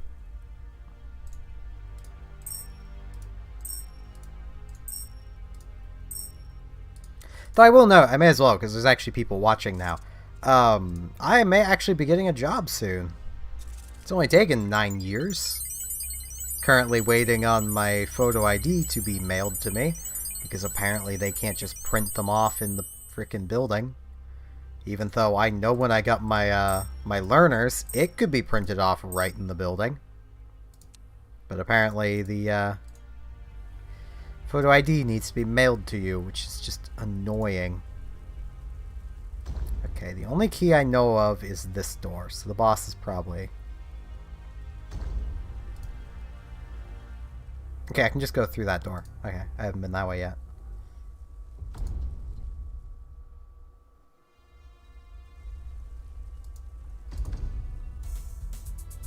And a shade. That's a fairly high level shade. Okay.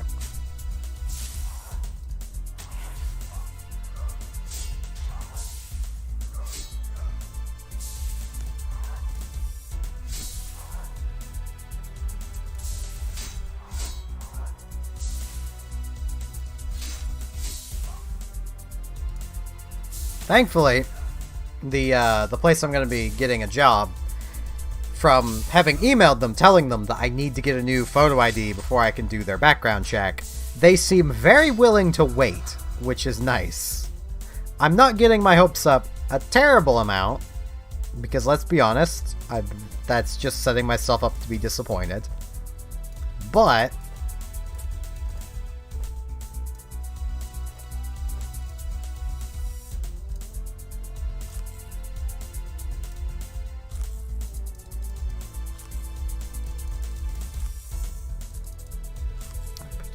I needed. I could... What a... Okay. Can't go that way. 101. I almost forgot that mining goes to 120 now. It's like 101, that's impossible, but no, it is possible. So there was basically nothing that way.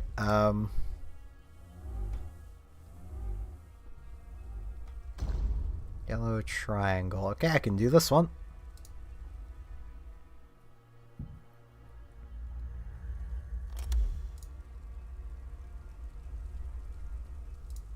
I think just a forgotten warrior. This poor warrior has been forgotten about.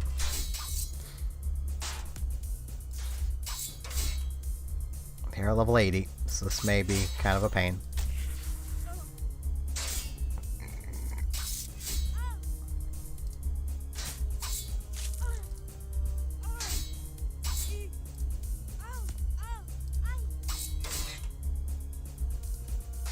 Why did I do that?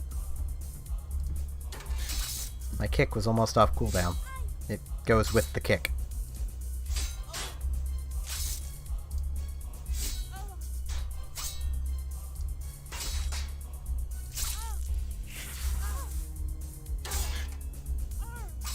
Yeah, if I do get the job, it will be really nice to finally have money again.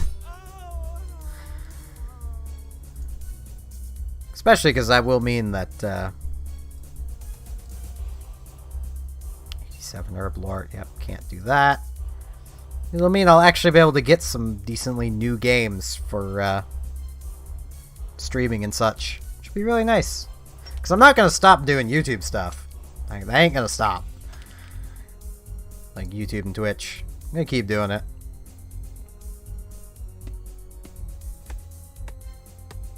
No, that's green rectangle. Okay, I do have green rectangle. I think I was saying yellow rectangle. It's green. So I do need to go all the way back in there.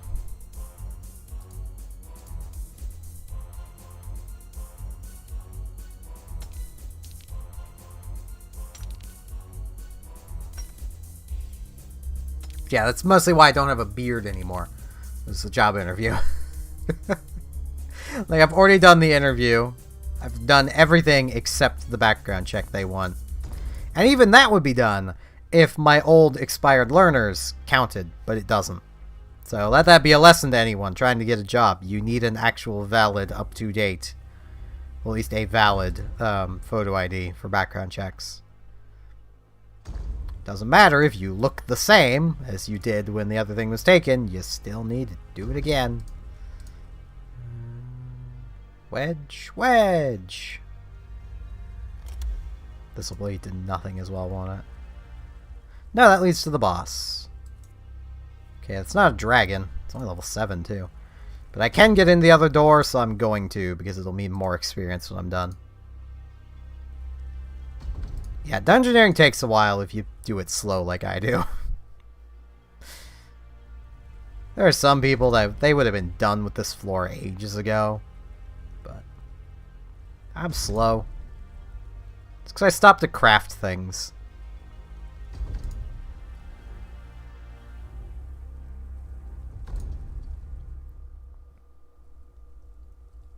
Which I am not going to bother to go back and craft anything else, because it's just too far.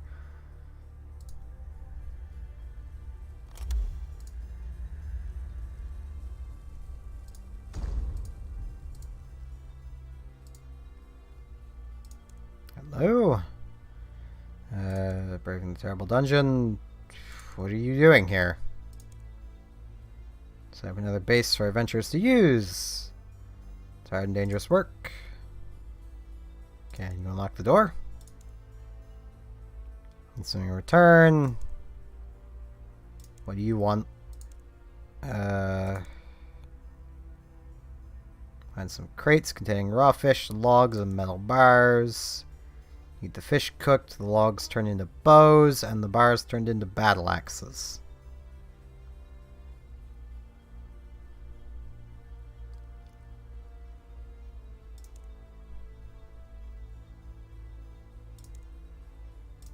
Okay.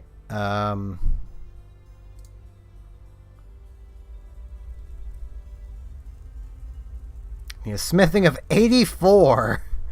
Okay. Looks like I'm not doing that. I'm not going to bother with the novelite. I will take this, though. I will still be burning all these logs I've got, because free fire making. I mean, my fire making is a beautiful level at the moment, at 69, but I would rather still have higher fire making. So. Looks like I can't do anything over there. Anyway. Wrong side.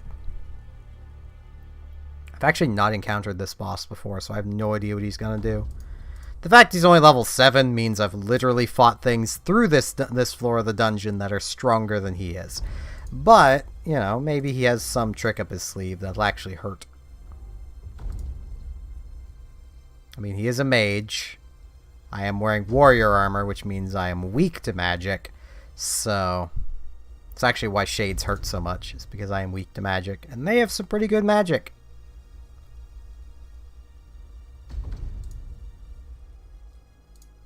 I think after this I'll just work on my cooking level.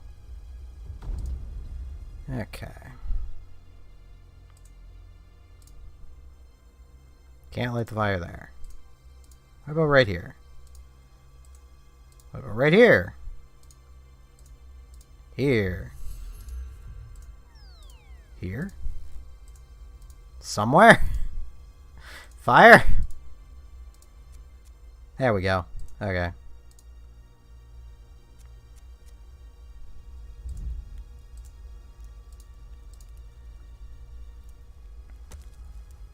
You can't light fire anywhere there might have been decoration within this room.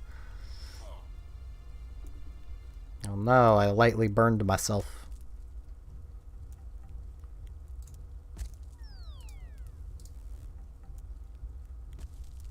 Okay, he apparently has an army.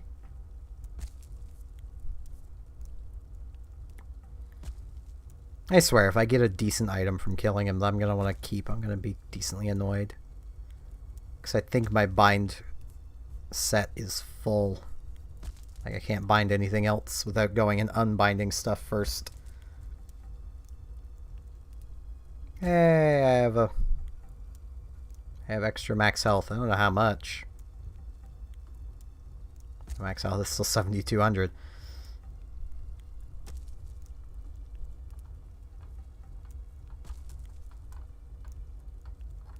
And I can't even see what it is. Oh well.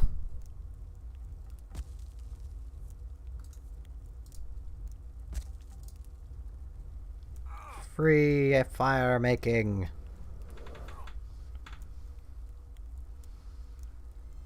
I'm actually gonna grab my water while my character's doing this. Headset cord stuck.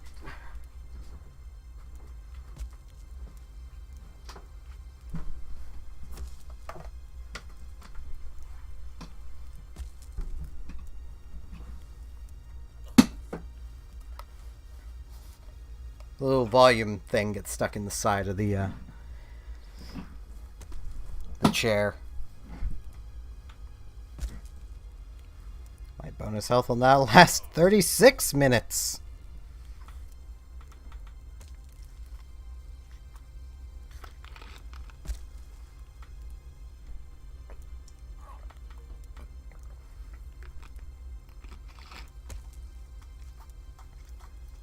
And this isn't actually sparkling water. Even though the bottle actually is for sparkling water.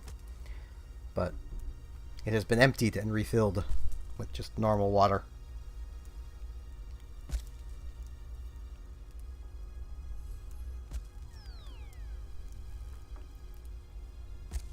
I think once I'm through this stack of logs, I might just go. 'Cause I'm pretty sure... Yeah. These are my best logs. Ah, screw it. I want to get working on my cooking experience. Hey, buddy. Okay, he summons books. I'm not worried about your books.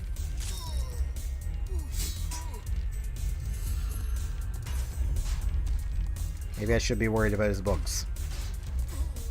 Because they are kind of hurting. But he's also almost dead. So, yep, he's dead.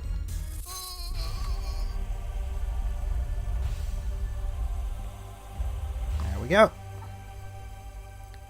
And I got garbage. Neat.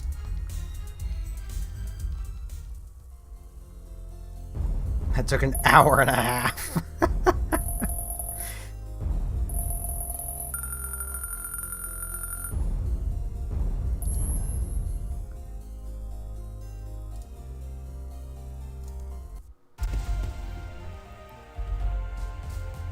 I'm now at 55 engineering.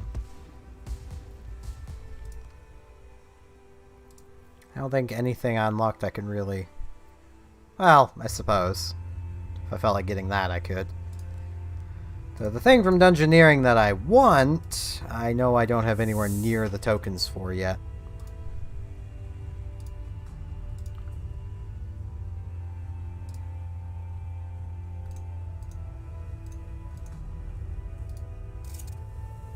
That being the Tome of Frost.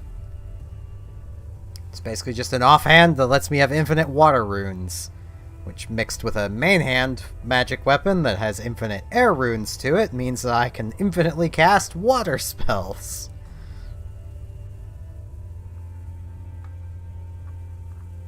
But I'm only a little over halfway to that. And yeah, I could have ran here, because I have nothing in my inventory I can drop, and it's not that far of a run through the wilderness to get here. You can also take a boat from down here.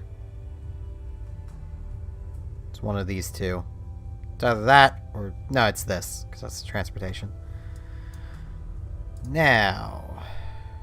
I don't really need to go anywhere. There's a bank here, so I have a bunch of things I can cook. And I should have a bunch of logs in here somewhere. Let me put that away. I don't want to use my regular logs. Do I? Yeah, maple logs here. Can I light a fire here? No. Probably about here, though.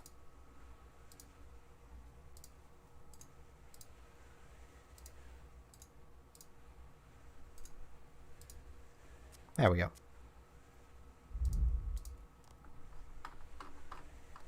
Now let's see.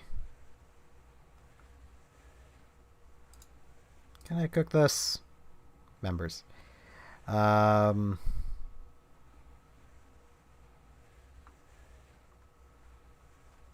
swear I have. Yeah, there's lobster. That'll work.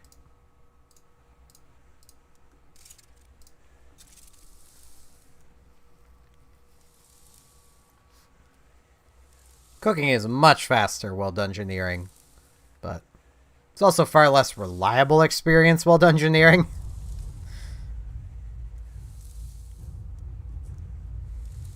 And yeah, for those who haven't played RuneScape, the wilderness is a PvP zone, but if I have nothing on me worth dropping, and people can see I'm unequipped, it's very unlikely people will even attack you, because it's just kind of a waste of their time.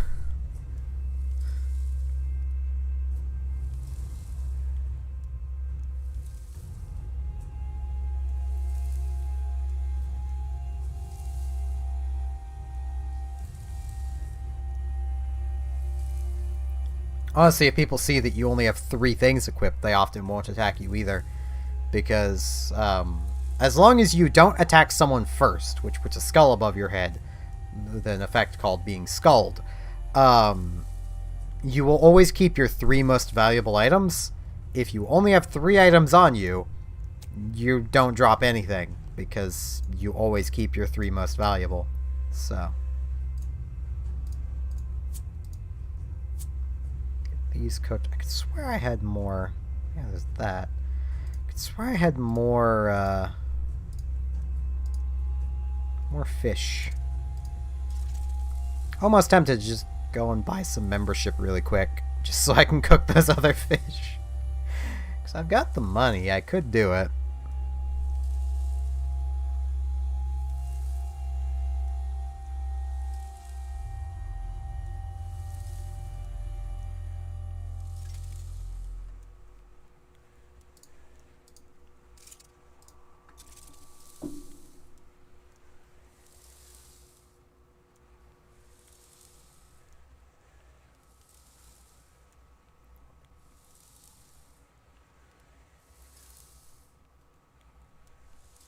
Though I also have the in-game GP to just go to the Grand Exchange and buy a bunch of swordfish and lobster and just cook it. Don't even know if they're the best things I could be cooking at the moment. Just give me the herring.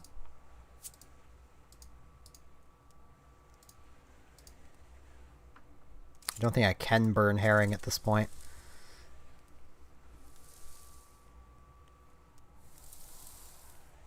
I think I have the sardines for making pizzas with. I probably shouldn't use those.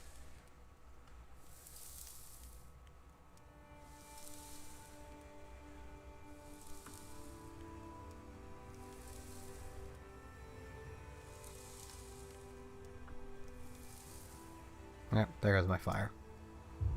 Bummer. Give me another log.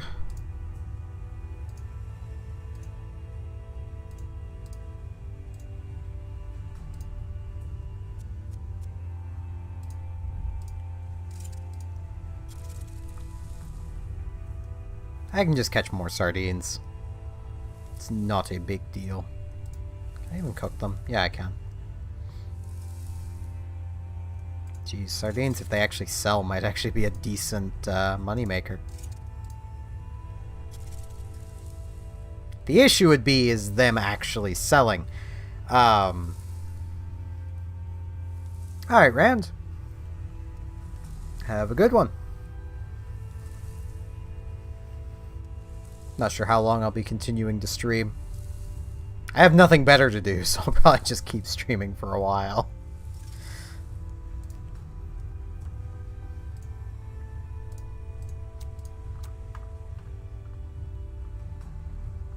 Now, do I have any other fish?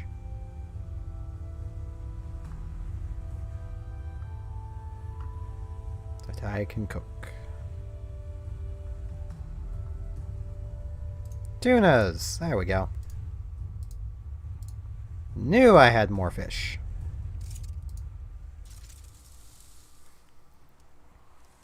Anyone that knows RuneScape coming in is probably just like, why are you cooking fish at Dungeoneering? You can't use it there. I don't know. But I was just Dungeoneering, and I want to get my cooking level up. Apparently 56 is an important level.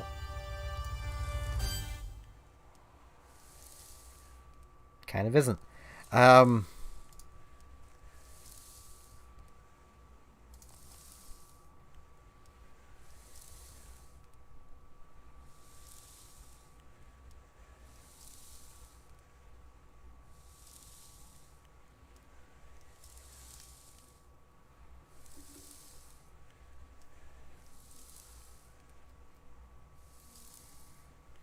And I am aware also that there is undoubtedly better ways of raising my cooking XP. But this is just what I'm doing. I don't need to min-max everything. RuneScape becomes less fun when you start doing that.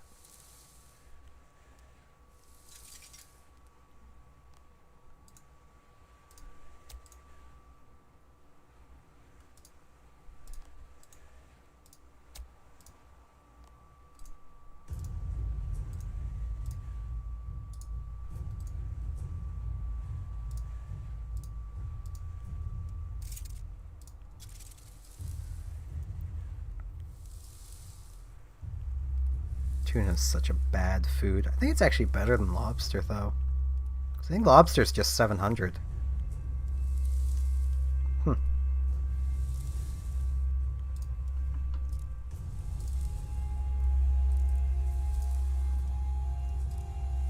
Weird.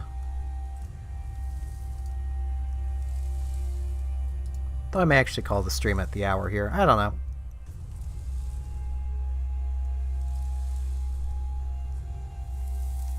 There are other things I could do. It's only 1 AM. I have the whole night ahead of me. I burned 2 more. And there goes my fire again. Okay, let's actually quickly see. Oh no, lobsters are 1200. Why was I thinking they were only 700? I'm dumb. That's probably why. Is it in Legacy they only do 700? Well, 70? Might be in Legacy. I do tend to play in Legacy a lot.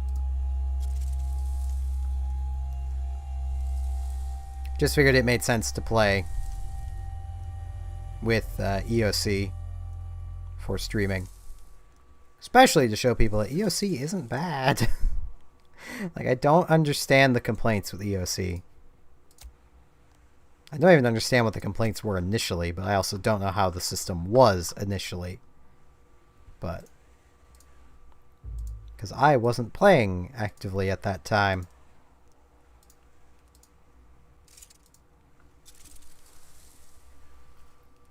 Like, I get the complaint is that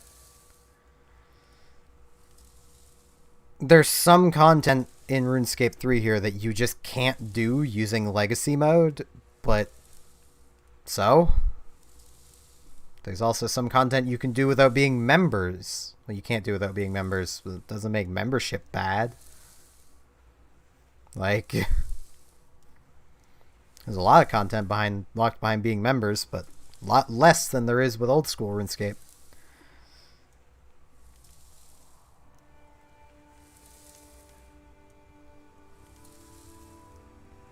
And, like, there's actually mage and ranged armor that you can wear free to play in RuneScape 3. There basically isn't with old school. You've got mage robes and, like, studded leather, and that is it.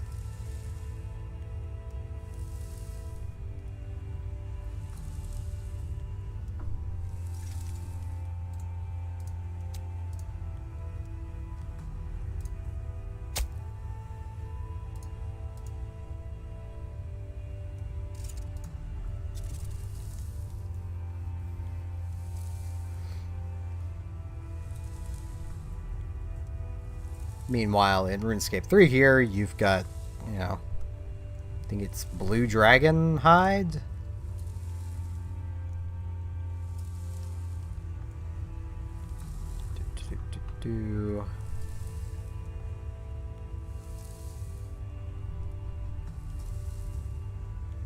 It's the Dragonstone stuff. Don't know why anyone would pay for it. Yeah, blue dragon hide. There's also mystic armor for mages, along with rune. I mean, sure, is there better stuff? Definitely. But it's at least stuff for free-to-play players to wear and to work towards.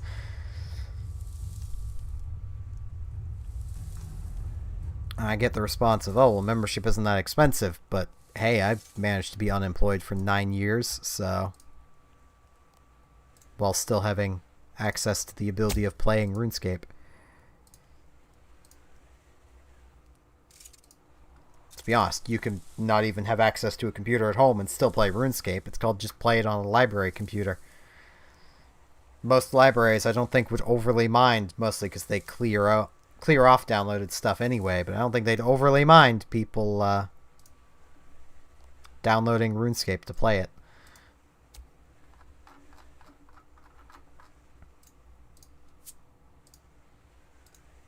And you also have the option of just having a USB drive. Install the game on that. Bam. Okay, I'm definitely going to need to do some fishing.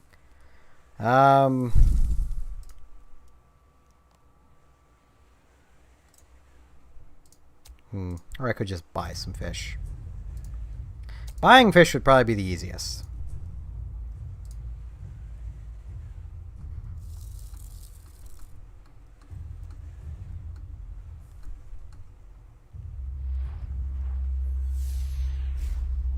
But that will eat into my money.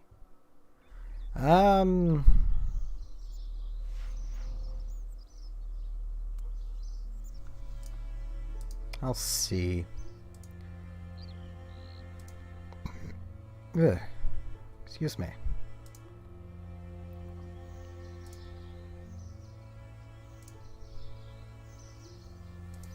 That moment when I only learned that this path is faster to run to get to the bank Thanks to some random bots I saw at one point that I still don't know what they were doing. They were teleporting to the Varrock Lodestone, running this exact path, running up here to the Grand Exchange, stopping 3 tiles from the clerk, so they were stopping literally right about here, and then logging off. That's all they were doing. How much is a raw tuna? Quite the amount. More than I'd be willing to pay. I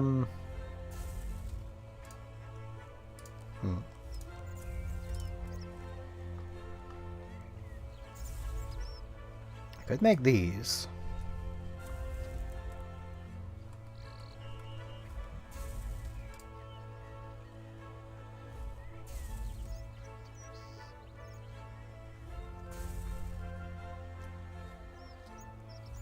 Could make whole chocolate cakes. That'd also probably be pretty expensive.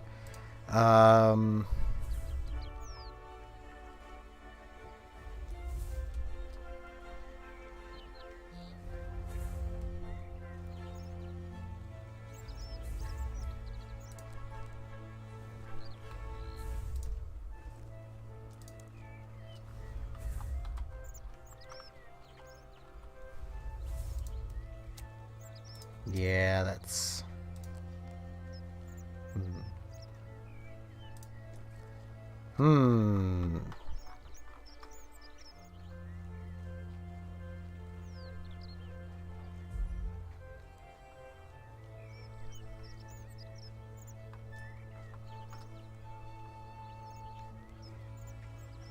What is the fish that's a step down from lobster?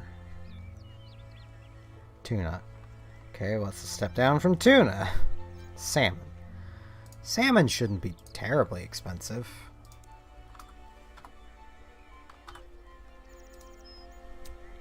It's even more expensive. Okay.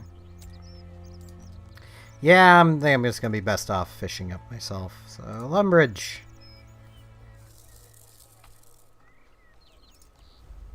Once again, not efficient. I don't care. I'm not doing things efficiently. Do you think I am an efficient person? It's not how I roll.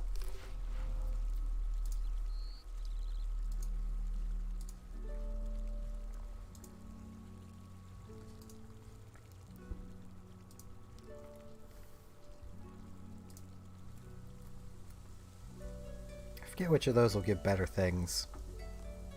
I'll just lure fish. I think feathers are cheaper than bait. Maybe. No, bait is cheaper. But I have more feathers.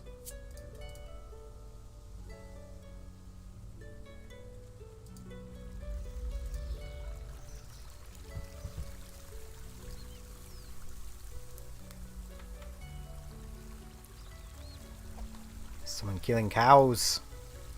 Poor cows. They didn't ask for this. Even though that's apparently a great moneymaker. Kill cows, get the hides, tan the hides. Though I wouldn't put a terrible amount of stock into any of the moneymakers from the wiki. Because, well, they're on the wiki. They're easily findable. Which is the problem.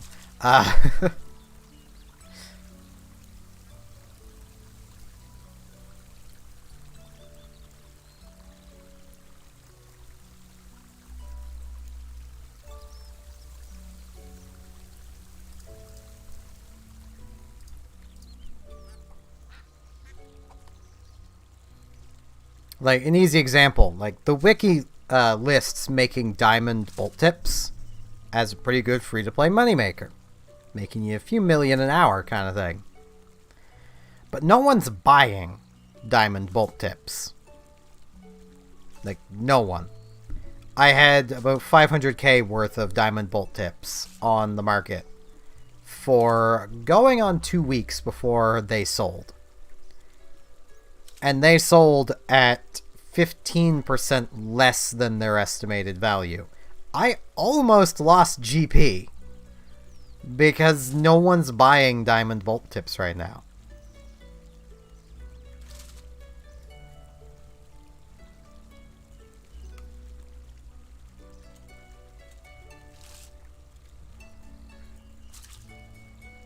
I mean, that might have changed. My diamond bolt tips finally sold, so clearly somebody's buying them.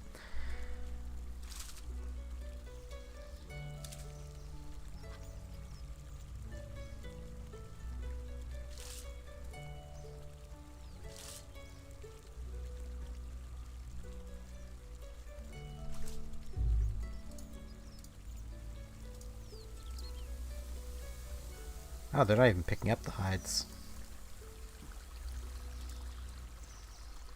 It's kind of a waste. Unless it was that guy and they just had a full inventory.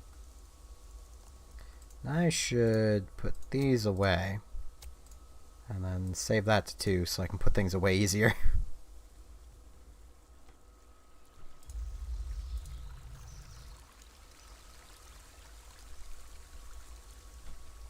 No, I don't think they're picking up the hides at all. Okay. Kind of a waste. I mean, this is kind of an inefficient spot to be doing that anyway. You want to be doing that in Tal'Vori.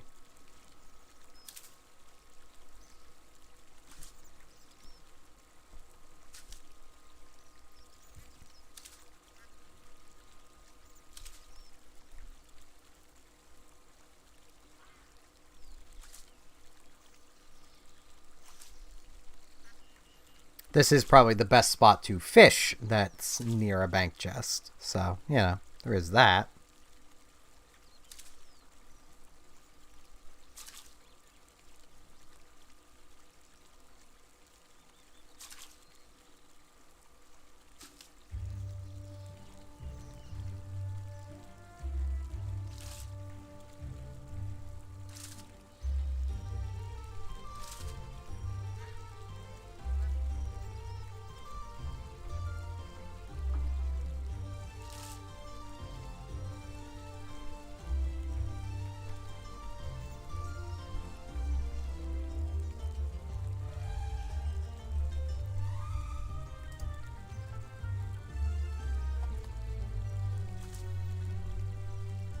As much as I am tempted to buy membership, my goal is to try to get membership without having to buy it.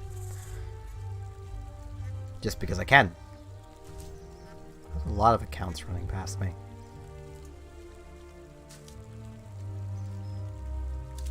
I mean, at least that doesn't scream bot name. But that is a lot of accounts coming past me. Hello, AI. There's a lot of level 3s passing me. What are they?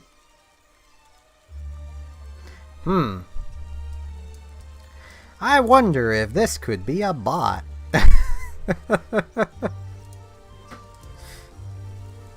I wonder. Nice. I don't think I've ever beaten any Mega Man games, but I'm terrible at platformers. Like, absolutely terrible. Though, a lot of you already know that, just from me playing Mario 3. And getting basically hardwalled.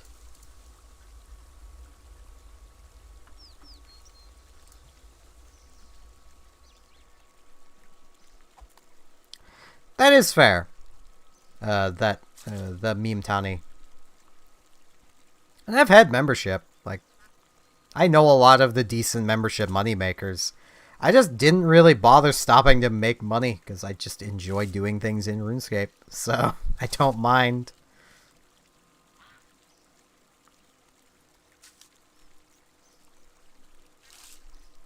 There's another one. I wonder. 70 mining? 71. Could these maybe be bots? The fact that they're all running the same path, there's a decent stagger between them all. I don't really care. Oh, here comes another one.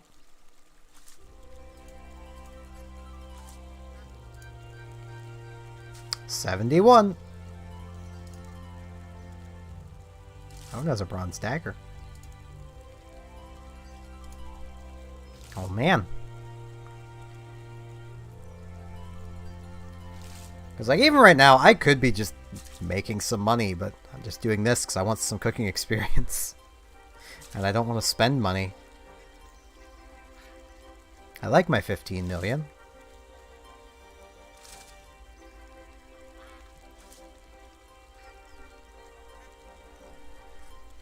I could honestly probably sell most of my bank and have enough money right now. But then I wouldn't have anything to do anything with once I have the membership, so...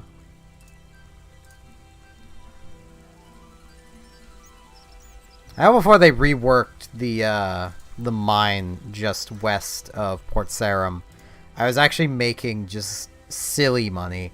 It wasn't good money, but it was silly how I was doing it. By mining iron from that mine, going over to Port Sarum, turning it into, I think it's either arrowheads or nails. I forget which I was doing. And then selling them to, there's another one. 71 mining. And then selling it to the general store in the town to the west of that mine. And that was basically... Oh, here comes another. Wow. 71.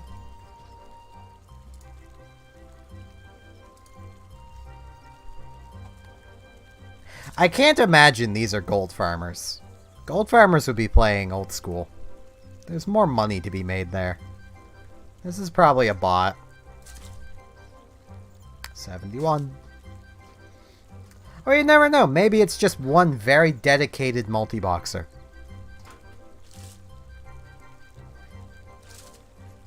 Which is why I'm not reporting them. Because, I mean, could be any of them. There's another. There's so many. I actually wonder, if I were to go to the mining guild, how many people are going to be around that central rock?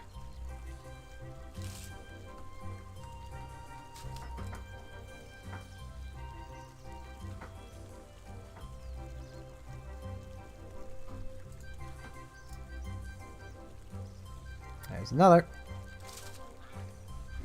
The fact that they're all only at 17, well, not 17, but 71, tells me that this, you know, if this is a bot farm, and it looks like it is, I should really just follow one. They've at least probably been banned within the past week or so.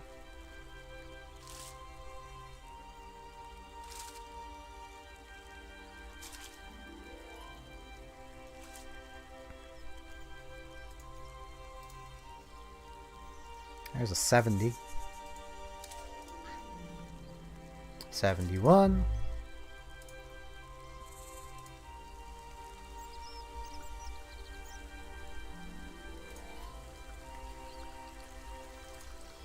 At the very least, the game here is set up in a way that the bots don't really ruin the experience for anyone else.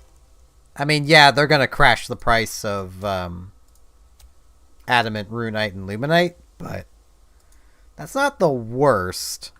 Because, yeah, it makes it less profitable for a player to mine and sell them, but it would make it more profitable for somebody to take said materials and smith with them.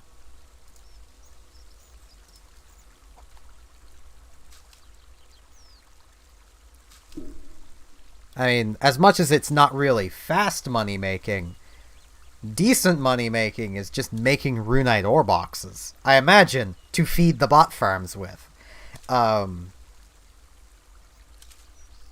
So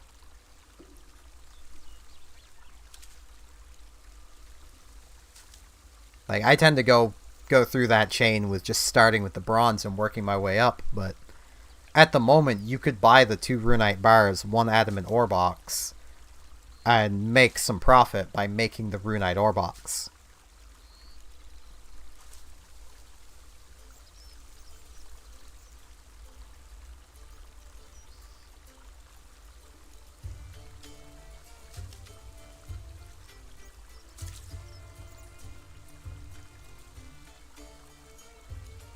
I tend to just work the entire way up because, well, I can.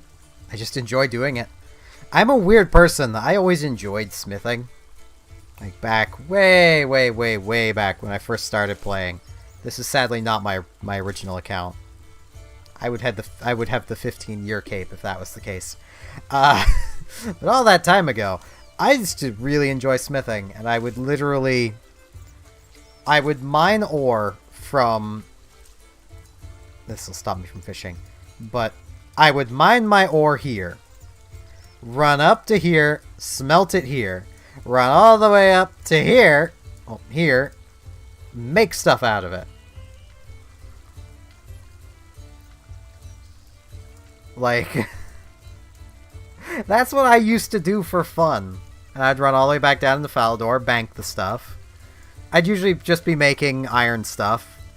But I would then take, once I had enough iron stuff built up, like iron and bronze stuff, I would then take it to Lumbridge here and just give it out. Because I could. And, I mean, this was basically during RuneScape's big boom. There was a lot of new players who were in need of armor, and hey, I was providing armor. I got quite the amount of satisfaction out of doing that. Can't really do it anymore, because there's not many new players around, but... One day, maybe. And I wouldn't be going that path anymore. I wouldn't even have to. I've got enough stuff built up. I could probably make multiple full sets of iron and steel armor without really needing to do much of anything. I've not really looked into the Masterwork armor stuff.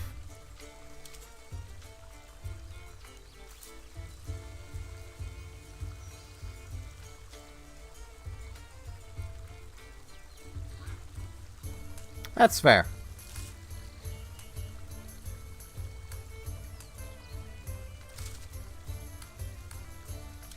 I might look into it.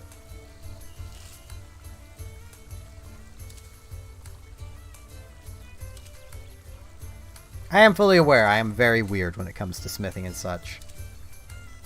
Though the changes to smithing have made smithing fairly AFK. You can set up an inventory of projects and then just let them go. Though one thing to note with making the ore boxes, you can't have a full inventory of ore box products. Oh, projects. You need one inventory spot clear.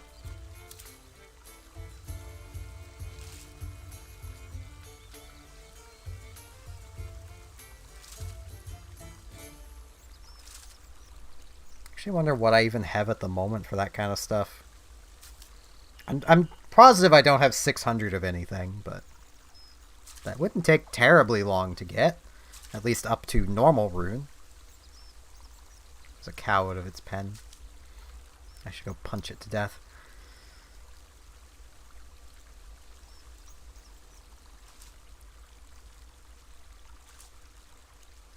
I know I'm fairly low on bronze stuff at the moment.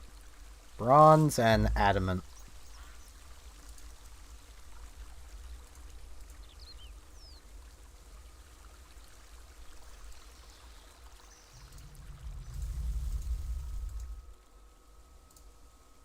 Let's see.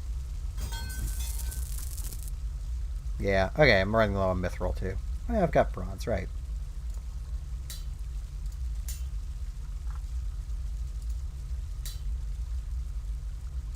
Can't see the smithing the stuff here. Though if I just do this, I can see it, right?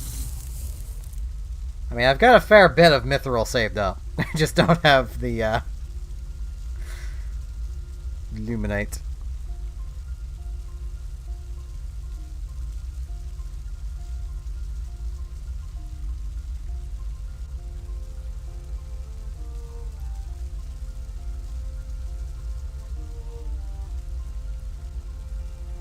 I mean, that doesn't sound so bad.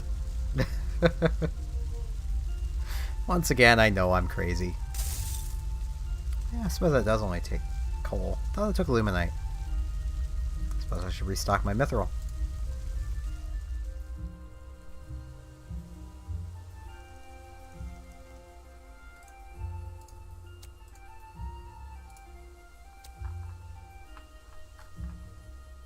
Yeah, I got a fair bit of those built up.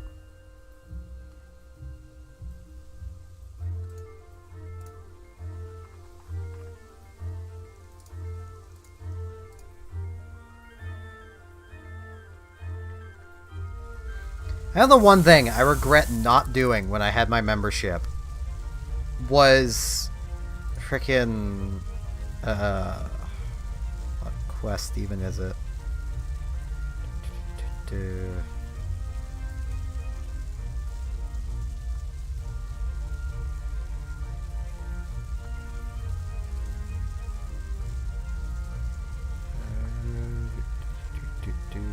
Oh, I can't actually see it. Hold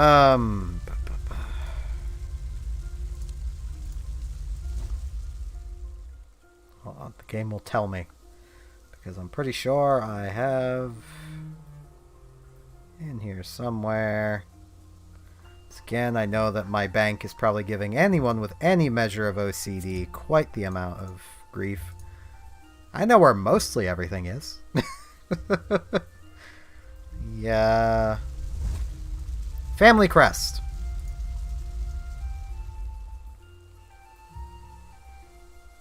Because that would make making gold bars so much easier. Wait, I can actually get rid of these.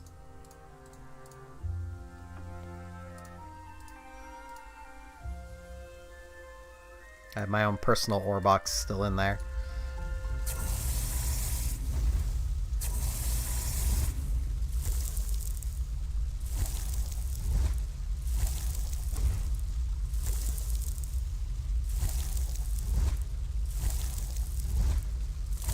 There's 2 extra bars.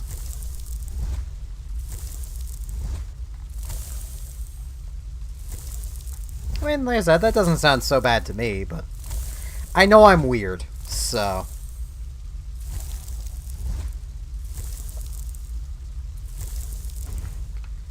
But I think everybody has that one thing they enjoy doing in RuneScape that most other people would be like, but why though? So...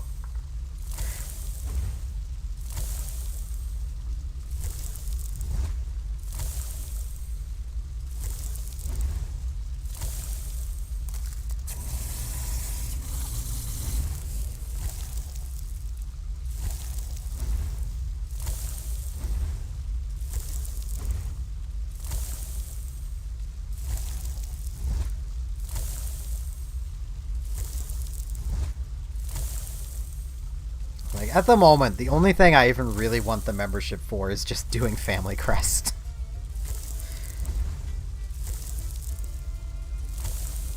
I regret having not done it. It would have been so nice to have done that.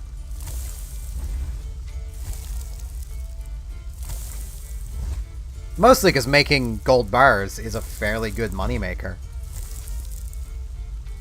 Gold bars sell for more than gold ore.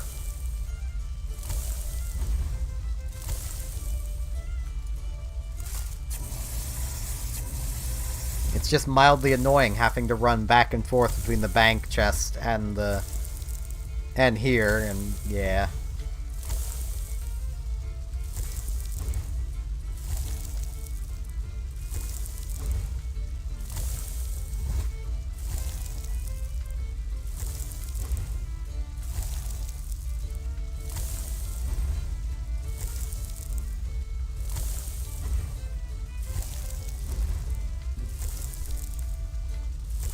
I know where I can get some adamantite.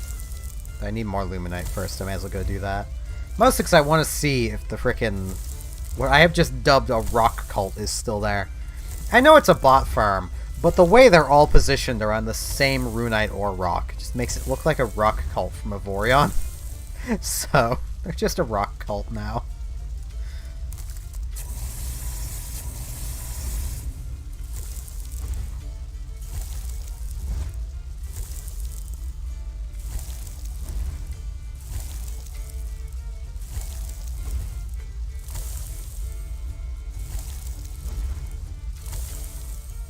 Yeah, like, even in my case, like, making the, well, that's probably a bot. But making the, ore boxes, it's not great gold per hour, and I know it isn't, but it is very AFK-able gold per hour, so...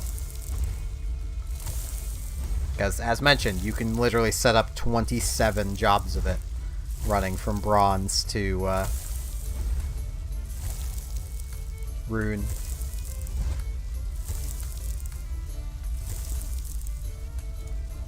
That's actually probably more than enough mithril. Yep.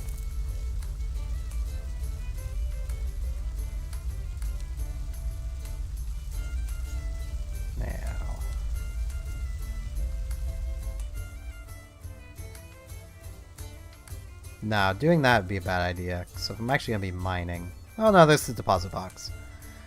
Hold on. Where... There it is.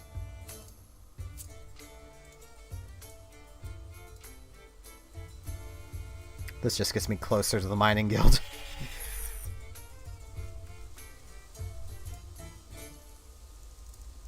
Well, I suppose I can also just equip it. Bam.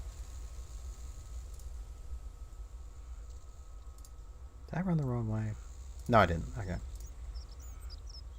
I always get worried I've gone the wrong way.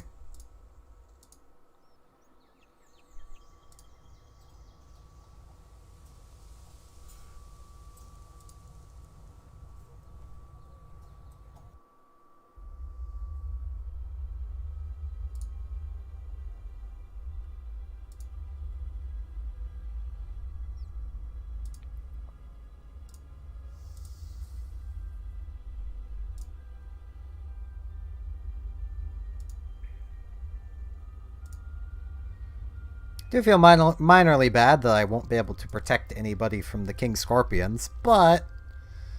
Especially because the players that actually need protection from them, if there's ever anybody here, are the players that are actually players. Let's see, are they here? Yep. Look at them all! There's one guy standing out. That's probably the only actual player here.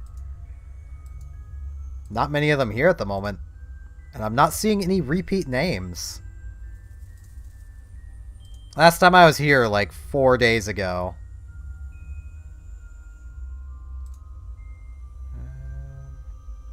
Yeah. Last time I was here about 4 days ago, there was 47 of them around that singular rock. Just mining away at that same rock.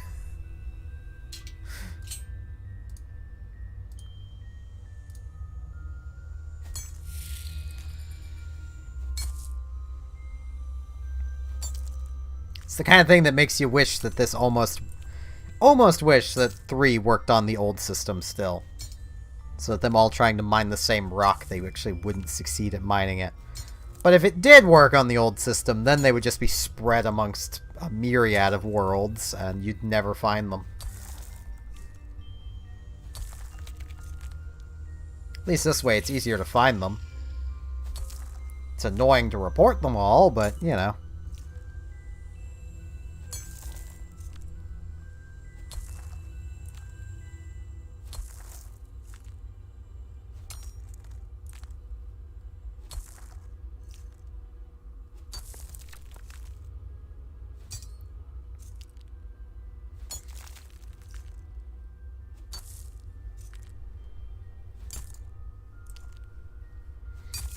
Yeah, as you might have guessed, I'm very much the type of person that, no matter what game I play, I do always like trying to help newer players.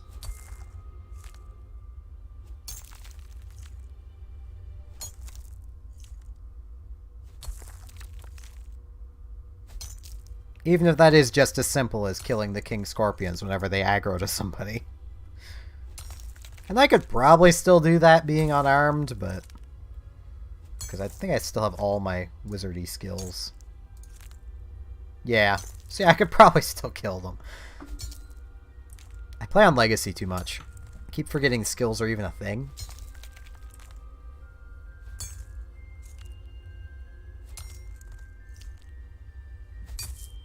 I should have dug out my ore box. I'm dumb. Oh well.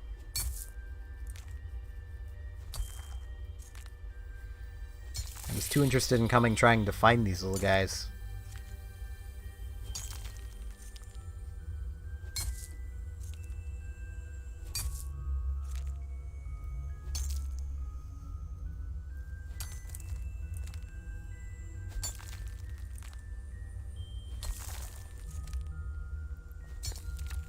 Plus, I don't think you can actually empty your ore box into the drop box down here.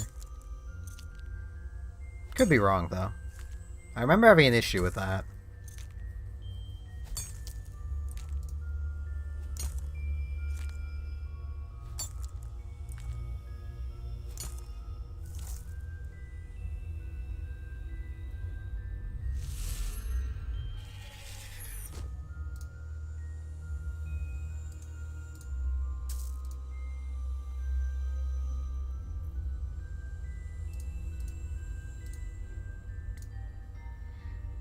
And yeah, I'm leaving the geodes in my inventory because I know I'm going to find more anyway. And it just makes things look neater to have it in the top left. Though I'm going to risk the log out. And I need to use the washroom. So I'll be back in a minute. Hopefully I don't get logged out.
There we go.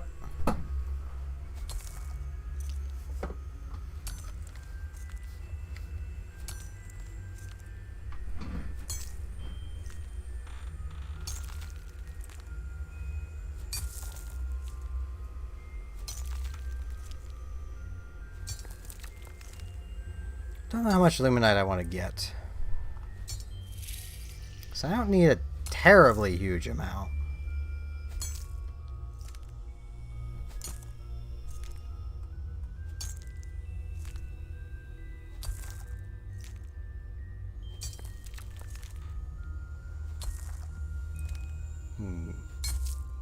So I need roughly 30-ish rune bars and 60-ish adamant bars.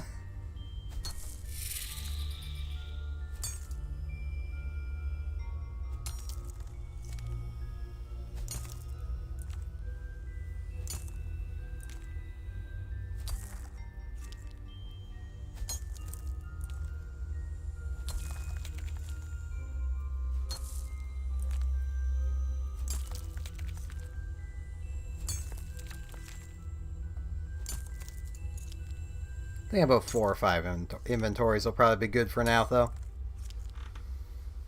I mean, if I was going to do this for making money, I'd be, you know, mining a ton, but I can get more out of this luminite by actually using it. Because, you know, bonus of actually having smithing levels.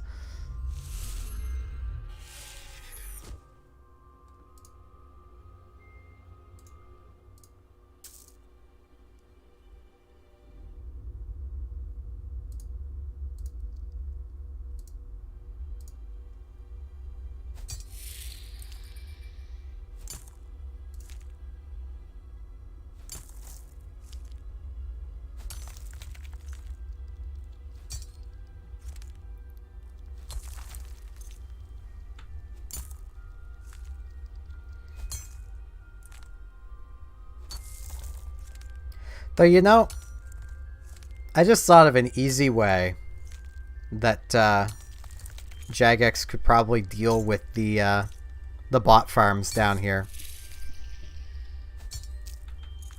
And it would involve modifying the King Scorpion. Give them a 2-square ranged attack. And then put a King Scorpion in the Mining Guild side.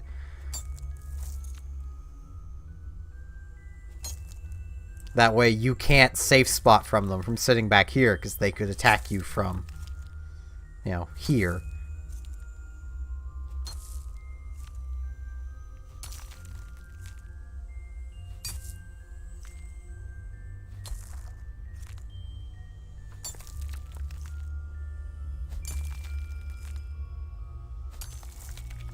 That would be a rather funny way of dealing with the bot farms. Because then you just get to sit and watch the poor bots die over and over and over again. And it's funny watching bots die. That's probably why Sir Pugger got so popular. It is funny watching bots die.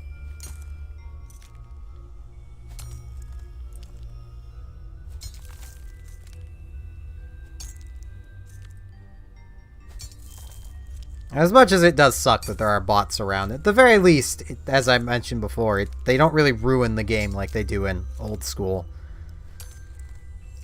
Where, like, in old school, you'd probably be very hard-pressed as a free-to-play player to mine just about anything, really. I know things may have changed from the last time I was trying to play, but goddamn. You couldn't even... When I had last tried to play... On all the free-to-play worlds I had poked at, I couldn't find a single free iron or rock. They were all being camped by bots who had far higher mining levels than I did and would just get the iron ore. There was nothing I could do about it.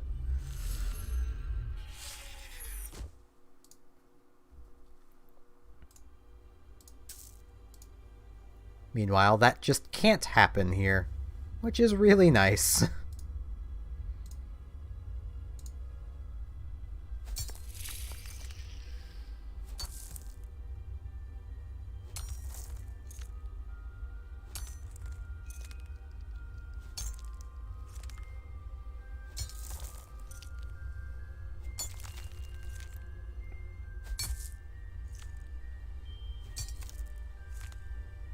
I will also note, for those here, because I am playing Runescape, I may or may not stream Runescape more.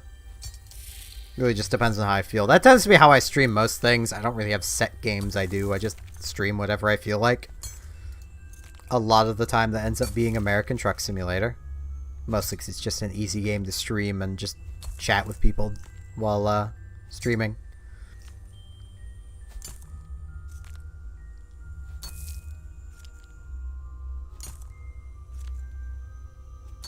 Though RuneScape is another game that's pretty good like that, so I'll probably do more of it.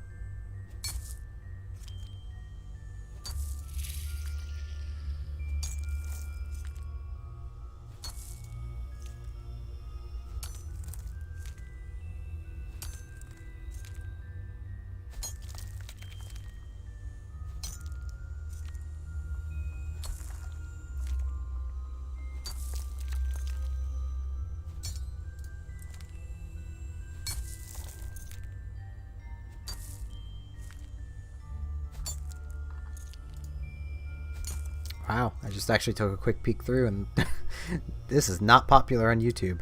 Okay. Noted. That doesn't really matter, but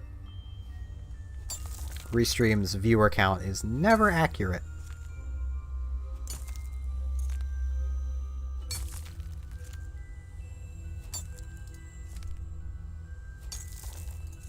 I will double check my YouTube end of things. So that does impact what I do to a minor degree, as much as I don't overly care.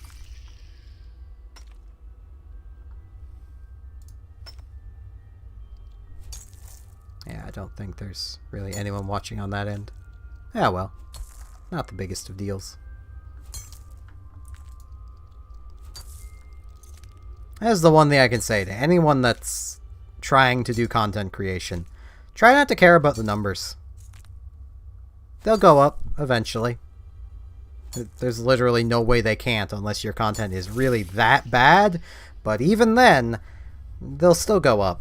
Like, whether they go up for a good reason or not, if your content is absolutely terrible, is, you know, always up for debate.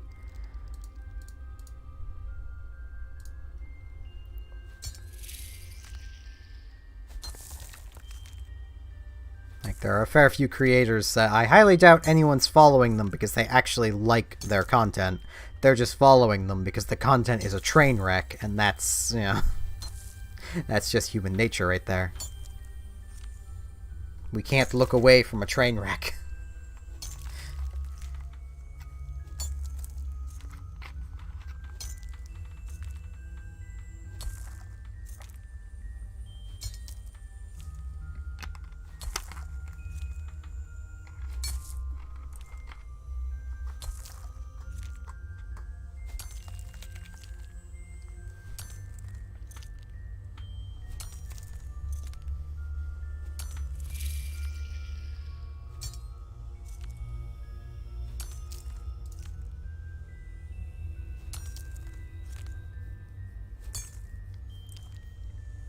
I also need to really work on my prayer level at some point.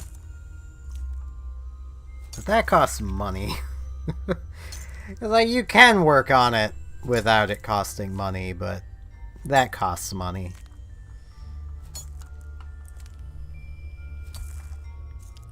I need to do construction at some point, too. That's gonna take membership again, though. And agility. I never want to do it again, but I know I'm gonna have to. For something or other, I'm going to have to.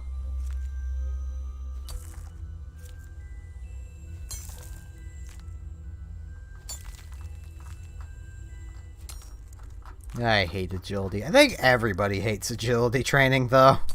Though, as mentioned earlier, there's the one guy who will be like, yeah, I like agility training. I like clicking the exact same spots over and over again for 10 hours to jump one level.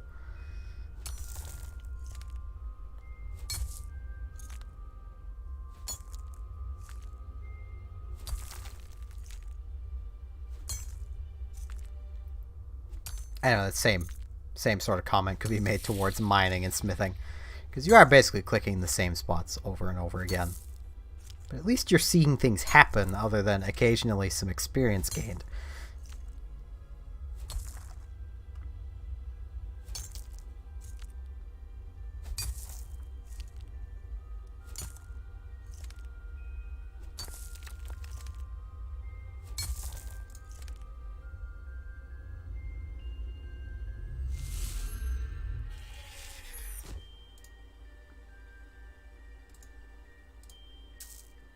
I'll do one more level, then go work on getting some adamant ore. Oh, one more level, one more inventory. Blech. Levels, inventories, they're the same thing. I mean, if I were to do another level of Luminite, that would mean I'd probably be pretty good on it for a while.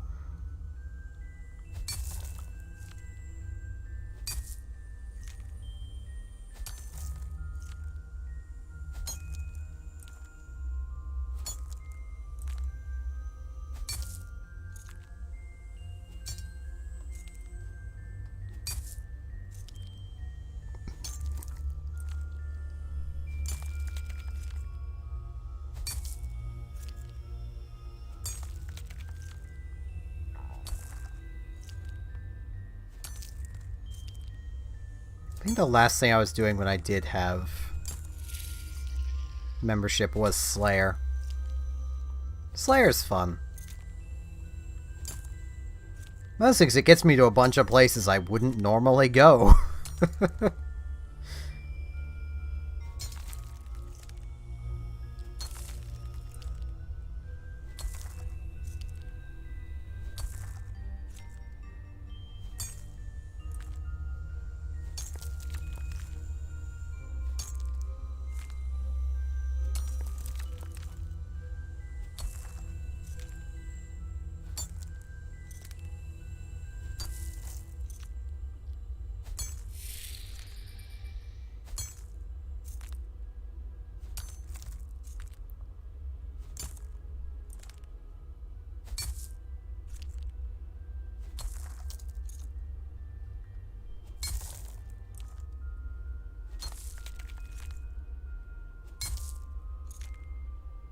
Though, there is a certain level of irony to, you know, that big, fancy new MMO that Amazon released. I can't think of the name of it at the moment. You know, most people are playing that, then there's me, Runescape. And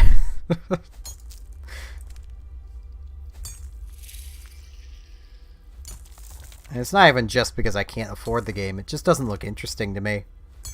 It looks like EVE Online, but friendlier. If I wanted to do that, I would just go play EVE Online. I've got almost 10 years of that game in me. I'll just go play it. And it's in space.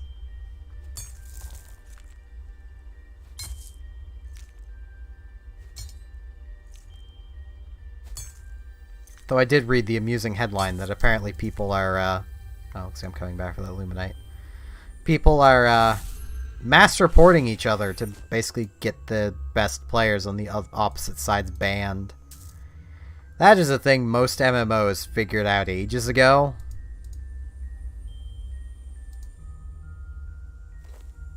Yeah, I'll do one more inventory. Saves me from having to come back. But like most MMOs figured out how to detect mass reporting from, you know, of a person as, you know, that is suspicious activity, that person being mass reported like that years and years ago. And then get Amazon coming in. It's just like, huh? What's that?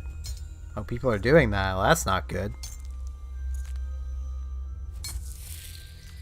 Well, no. No, it isn't good. Why is it even possible? I get reporting systems are important. You know, even a lot of MMOs that do have their shit together have, hey, that's the guy that's mining the Runite. So I'm guessing you can empty the box into the bank. Okay.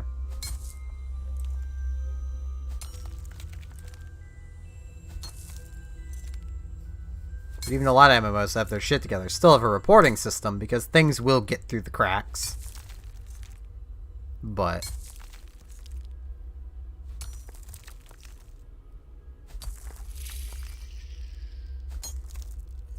still kind of silly.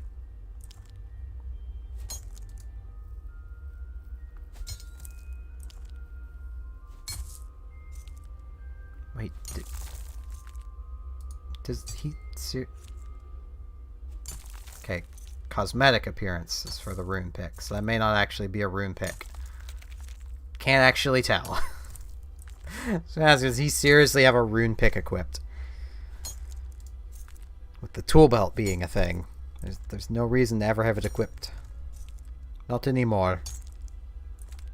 Back in the day, yeah, but not anymore.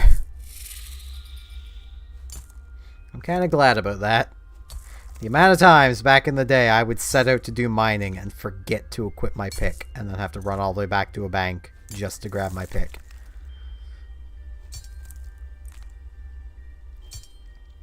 In my defense back then, I was like 8.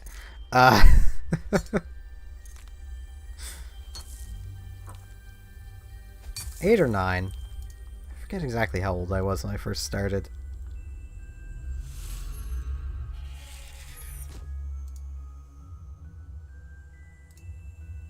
Pretty sure it was like late 2006 I started, though.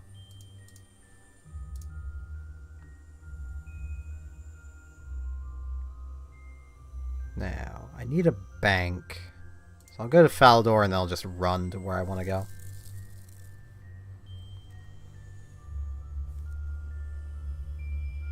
Because I may as well grab my ore box.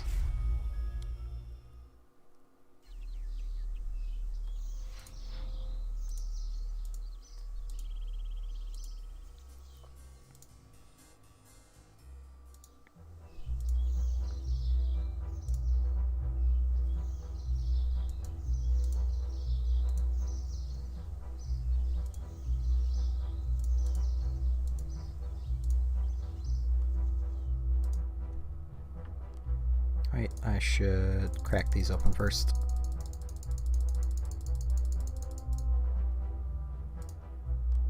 Nothing terribly great.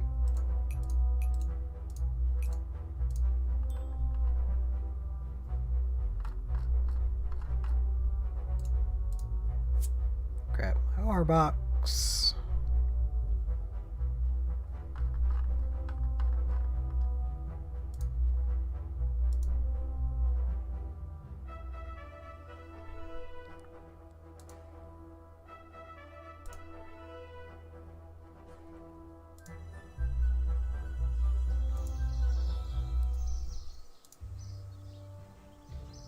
My major issue with the new tool belt system, I say new, it's not new anymore, but the tool belt system, is that it's basically made crafting or buying or selling of bronze tools irrelevant. Everybody has a bronze tool. Like...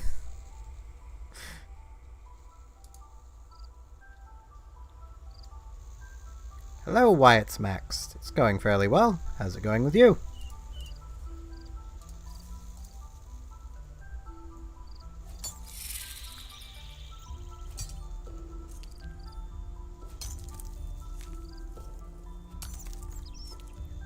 That's fair.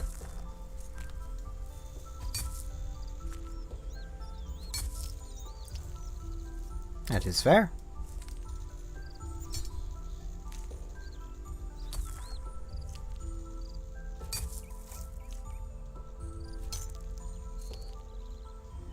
And you've encountered me doing random things.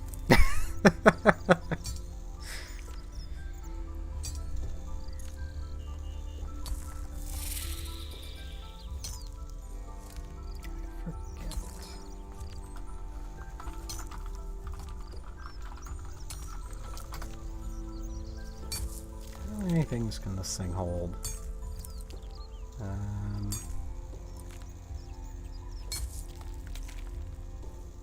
Okay.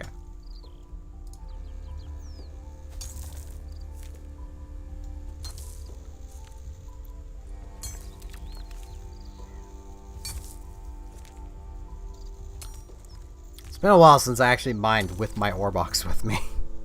I do not do things efficiently at all. It's just how I roll. Who needs efficiency?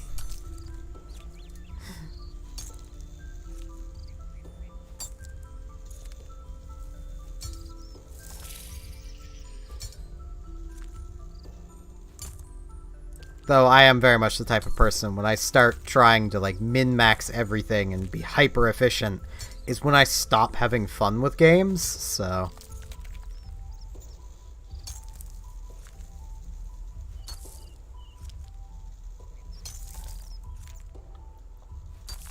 Like, good example. I used to have a lot of fun playing StarCraft. Even more fun playing StarCraft 2. I can't really play StarCraft 2 anymore. I have completely burnt myself out by trying to be good at the game. I got to Master League.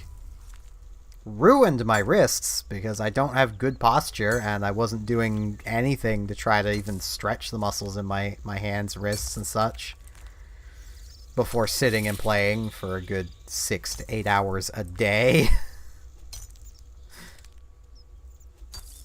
Not healthy.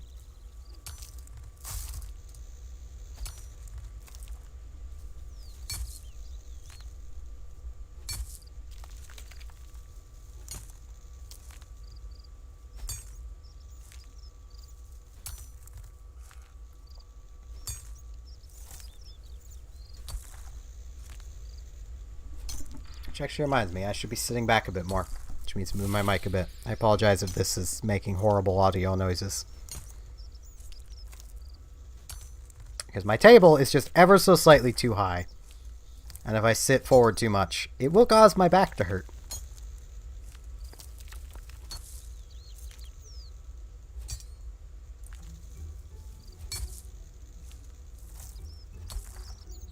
But that's what I get for using an actual table.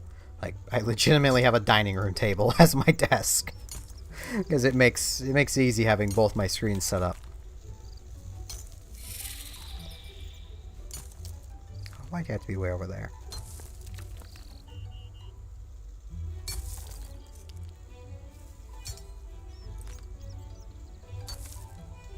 Right, I can put my...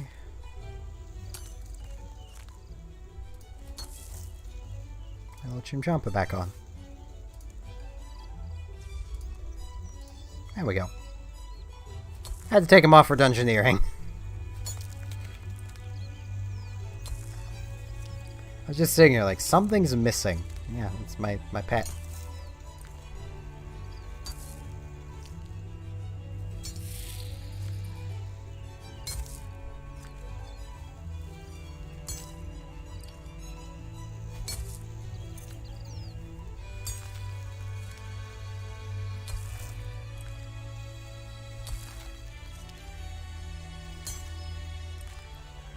I miss when down here had iron ore rocks. And you had the bronze ore up there. There was clay on this side. The gold ore was along the bottom, I think. No, the gold ore was kind of over here-ish. The adamant was still on the bottom. The iron ore was over here, as well as I think there was some tin.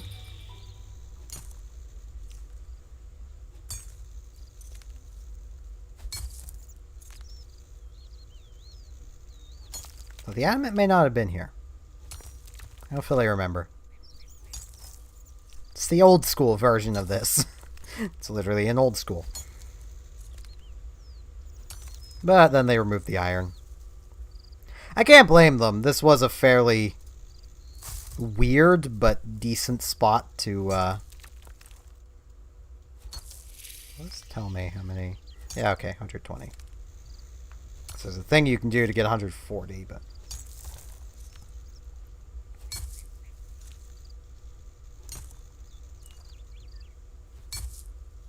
This made, you know, kind of weird spot to make money from. Even now, you could probably still make a bit of money, but nowhere near as much.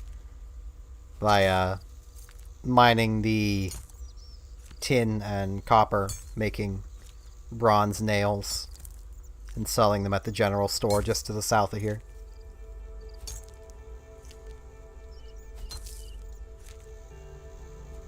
It's much more efficient selling them on the Grand Exchange, but...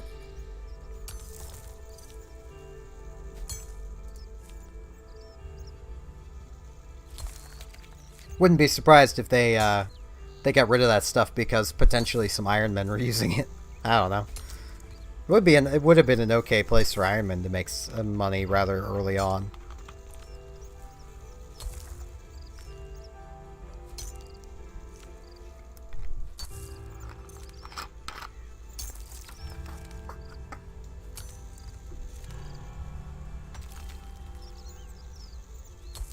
The critical tap.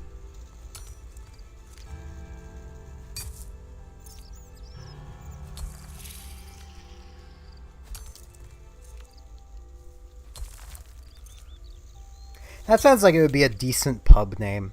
The Critical Tap. Wouldn't be surprised if it is one.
I should really just sit down and focus on training something after a while.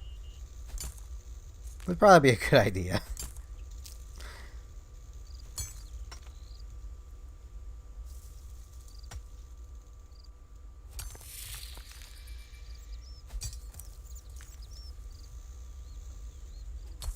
I wanted to get my attack and strength trained up.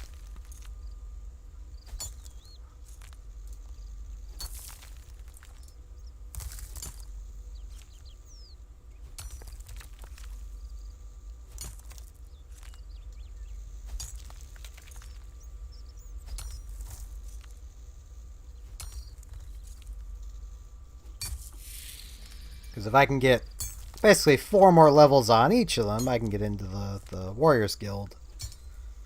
And there's some fairly neat stuff to kill in there. So, I think it's the Warriors Guild anyway. Oh, it's somewhere.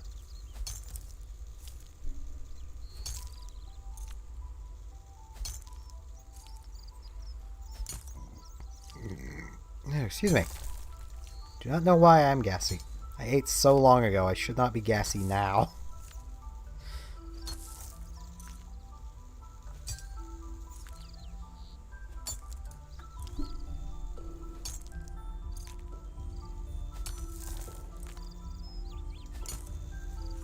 Jeez, I've been going for 3 hours. It doesn't feel like that. It feels like I've been going for like an hour.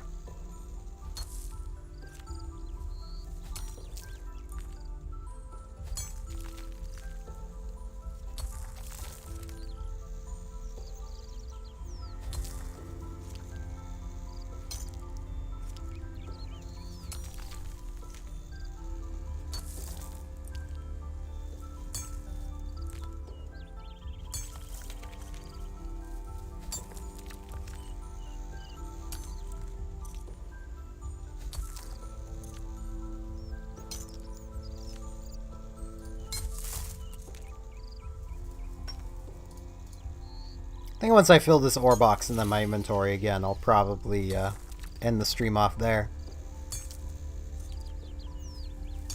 Just so I don't wreck my throat too much. We'll still probably be a fair little while yet.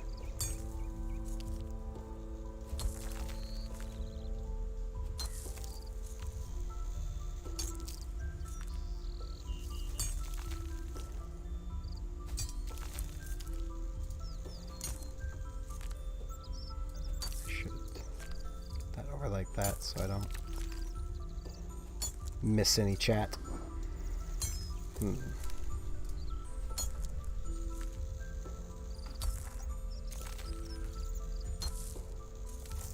Yeah, rune ore boxes are really climbing in price. Jeez, are they seriously? They were like 60k last time I was selling them. Well, that's going to mean even more profit for me. Okay. I'm cool with that.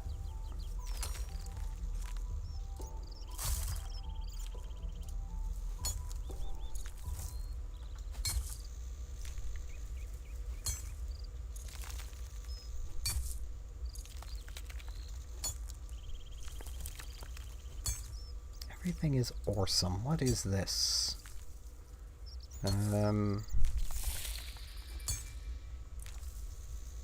Ah, okay. So it's something I can't do without membership. Got it.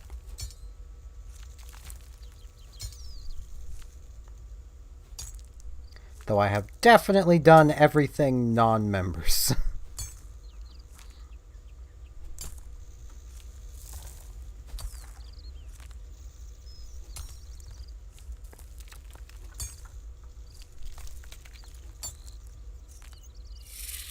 Neat.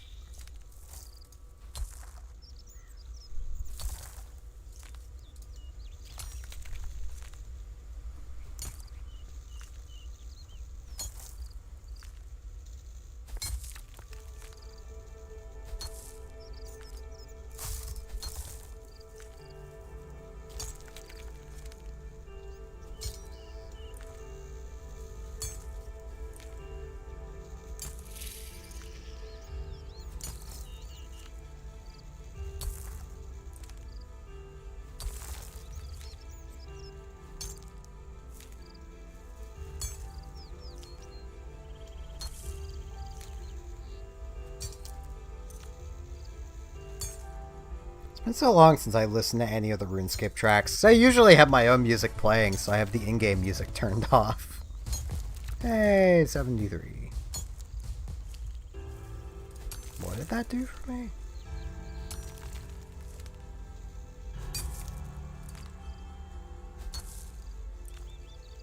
Oh. Okay.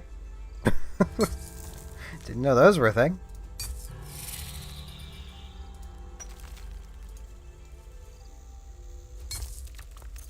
Learn something new every time I level up. Kind of.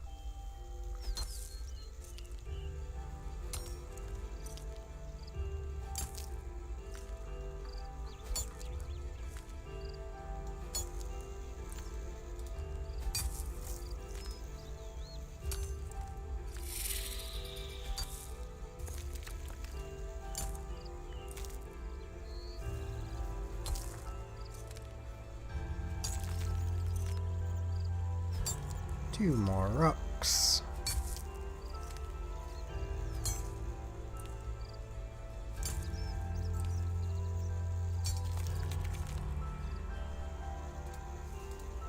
Just wish there was a bank down here. That'd be really helpful. I know that's the metal bank, which is like a bank, but it'd be nice to be able to open up my geodes.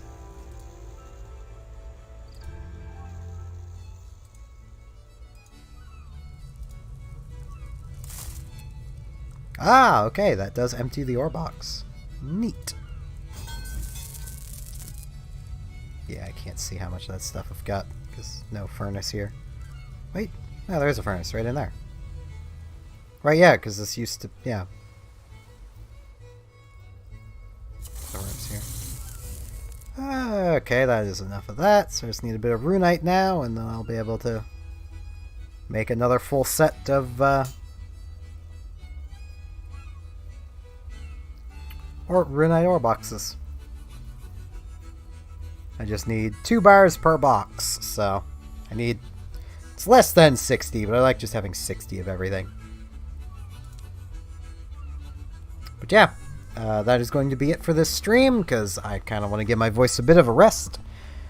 So, thank you everybody for coming out. This is surprisingly a lot more, a lot better of a stream than I thought it was going to be. At least when it comes to people coming in and chatting.